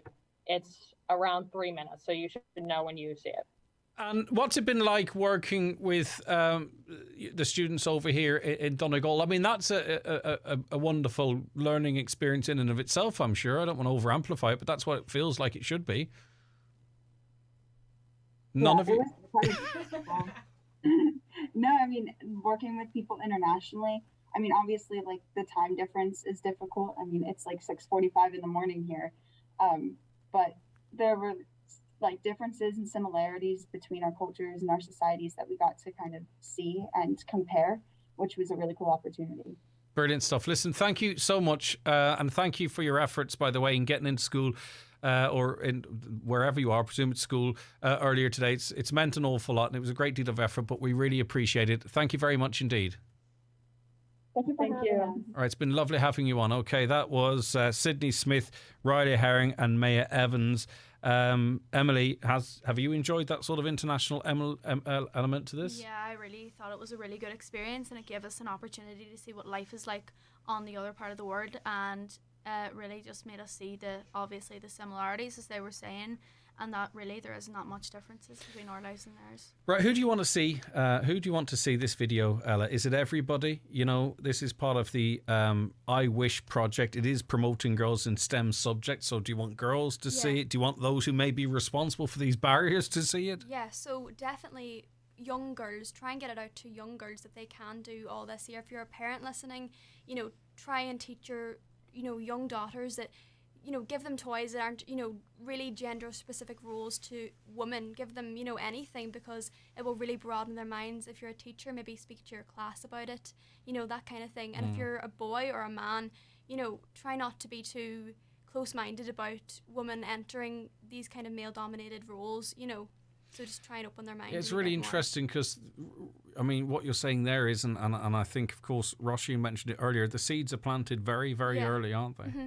Like, I mean, if you look at, you know, children, you know, specifically girl-aimed young toys, it will normally be a baby or a baby doll or like a kitchen set. And I'm not saying that's bad. It's obviously great, but the problem is if you're when giving you're the boy a directing tractor and you're giving the girl a kitchen. Yeah, that you there, know, you know, the problem is, it's not the problem in giving it, because that's a normal kind of toy. The problem is only giving it to the girls and saying this is what you're meant to be playing with. If you're a little girl and you want to go play with the cars, I don't see a problem in that. You know, that there's a kind of... And in fairness to Lottie Dolls, which is a brilliant Donegal company here, I'm not sure if you're familiar with them, probably you are, but they create toys that, you know, don't fall into stereotypes or the type of stuff you're talking about, but even the shape of a doll. Yeah. Do you know what I mean? I know that's not quite the same issue, but it starts planting seeds and pressures very early on in life. And Lottie Dolls are doing great work in that regard as well. Okay, listen, it's been brilliant having you in. I don't want you to leave, though, feeling that there's something you want to say that you didn't get to say. So either you, Roisin, or Emily or Ella, like, do you think there's anything you want to say just to ram this home as we wrap it up? I'd just like to say that the video is also available on our school Facebook, if it's easier for people in Donegal to access that. I think that is. So go to Loreto Community School Milford's Yeah. Facebook page and you'll see the video there as well. Absolutely. And get it out there and share it. Okay, listen, I think it's a brilliant initiative. I think it's great that it's the people that it affects that are driving it rather than other people talking about that yous are doing it. So I think that's a wonderful element of it. And it's been wonderful having you on. Thank you very much for joining us. Thanks. All right, thank you very much indeed. Okay, that was Emily Hart and Ella Terry Sweeney. They're TY students from Loreto Community School Milford. Emily, your family's going to be cross at me if they're watching this, because that mic was in front of your face the whole time. So you might apologise. You might apologise on my behalf. Everyone got a good look at Emily, but thank you very much for calling in as well. And also to Sydney Smith, Riley Herring and Maya Evans of the Owen-J. Roberts School in Pennsylvania, who did go out of the way to get in earlier today to have a chat with us. If you want to see that video, you want to promote it, you want to show it to younger people in your home or have a look at yourself, go on to the Loreto Community School Milford Facebook page and you will see it there. We'll be back with more very shortly. The 9 till noon show with Letterkenny Credit Union, now offering mortgages with life cover provided at no additional cost. Letterkenny Credit Union, 9102127. There's never been a better time to switch to Electric Ireland. We're offering all new customers a €265 welcome bonus with our 2-year deal. All you have to do is call 1800 30 50 90 or visit electricireland.ie. For your welcome bonus, switch today. Electric Ireland. We're brighter together. Estimated annual bill €2,019. Electricity and gas discounted unit rate, including standing charge, PSO levy and carbon tax. 24-month contract. T's and C's apply. See electricireland.ie. This is a notice for all tractor and agri-plant owners. Minimise your downtime when you need tyres and call Donegal Tyres Donegal Town. We can go to you and fit your tyres on site or repair your existing tyres if you have a puncture. Don't waste time and leave the hassle to us. So call Donegal Tyres now on 074 9721 482 to organise your call out. All children aged 5 and over are being offered a COVID-19 vaccine. Their vaccine will help to protect them, and the rest of the family too. The advice from the World Health Organization is that the COVID-19 vaccine is safe for children this age. So if you have questions about their COVID-19 vaccine, we have answers you can trust. To register or for information, visit hse.ie. From the HSE. Store and Go Springtown Dairy, the north of Ireland's only temperature-controlled smart access individually sized storage units. Store and Go offers storage for personal storage, house moves and renovations, business storage for excess stock or filing systems. Once signed up, you can access 24 hours a day through an app on your phone, gaining access through 4 levels of security to your most precious possessions. Call Store and Go Springtown Dairy on 02871 278 900 to discuss your needs and get bespoke advice, or get a free quote at storeandgo.net.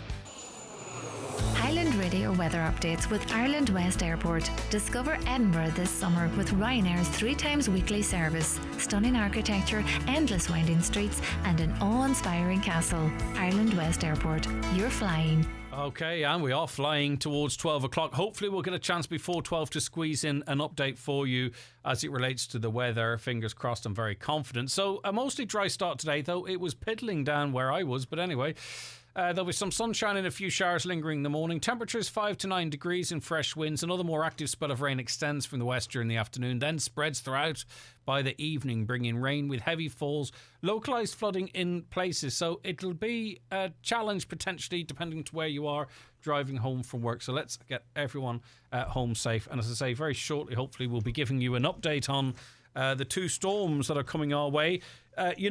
We live in the northwest. We know we're going to get the brunt of most of these. It's very rare they come up through the south, isn't it? We'll manage. But listen, we'll give you an update on what to expect very shortly. Greg, we have to start somewhere on climate change. Our environmental problems, as much as I love dogs, but like everything, a small minority of dog owners just let their dogs do their business anywhere, pretend they don't see it, maybe put more poo bins with bags at entrances to beaches as well, as many people do genuinely forget sometimes. The whole climate thing, it already is there, but you know what? The division that you saw with the likes of COVID, that's what's coming down the track with this climate debate over the next couple of years. So set your expectations for that. It's going to get the exact same, and you're going to see some of the same people switching tact from one thing to another as well, because they genuinely have a distrust in the established science, presumably. I'm not questioning their motives necessarily, but anyway. The play park in Raphoe remains closed. Are there any plans for it to reopen? I don't know. There's bound to be someone out there maybe can shed a little light. Another caller says parents need to take personal responsibility for their children. There's no sense in giving out about mock exams and then letting them go to a teenage disco where they're mixing with 1,000 other students. Parenting is slightly more complicated than that. I take your point, but it's not really. Life is not just that simple, you know. What is happening with the EMT in Letterkenny? Caller says he's on a waiting list for surgery for 9 years, and even though he's getting letters and returning them, he's been taken off the waiting list a couple of times due to clerical errors. His GP said it could be another 5 years waiting because of COVID disruptions. 14 years waiting on an appointment. A caller says, are HICWA not negligent themselves since they are their overseers at the HSE? Someone had their eyes off the ball, much the same as the banking regulator. I don't know exactly HICWA's role. They're not on site all of the time. They go in and assess services and report on them. I don't think they have sort of perpetual oversight. Maybe that's what's required. But anyway. Right. It doesn't help when you raise concerns about your child being autistic and the teacher's response is, we are all on the spectrum and are not interested in your concerns. I think the education needs to start with the teachers. Well, what you need to do, I would very respectfully suggest, is go to the principal. And if you don't go get satisfaction with the principal, go beyond that. Because that is an unacceptable comment for anyone to be given. Right, Barra Best, our favourite weather presenter. Barra, good morning to you. Flattery gets you everywhere. Well, I know. It's retrospective flattery, and I'll do it in advance again. Listen, come here. The Northwest, the North in general, we're going to be get the worst of storms Dudley and Eunice. Is that fair to say?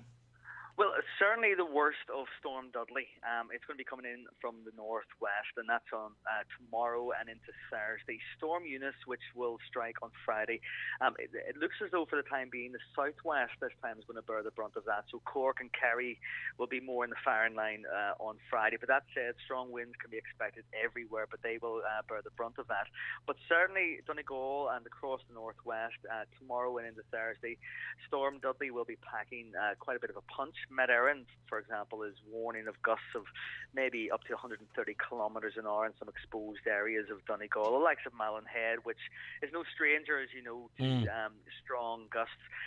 It will coincide with some high tides, so you're likely to see large waves, coastal areas maybe getting debris thrown from the sea onto the coast road, that kind of thing. So possibly some disruption. And, every time we know people love taking photographs, sending them in to us, but I think the clear advice is if you are going to do so, please do it from a safe distance. It could well take you by surprise, some of those big waves. Yeah, indeed. And we saw a couple of times this week, not that this is a threat, but the surges, the sea surges, a remarkable weather phenomenon.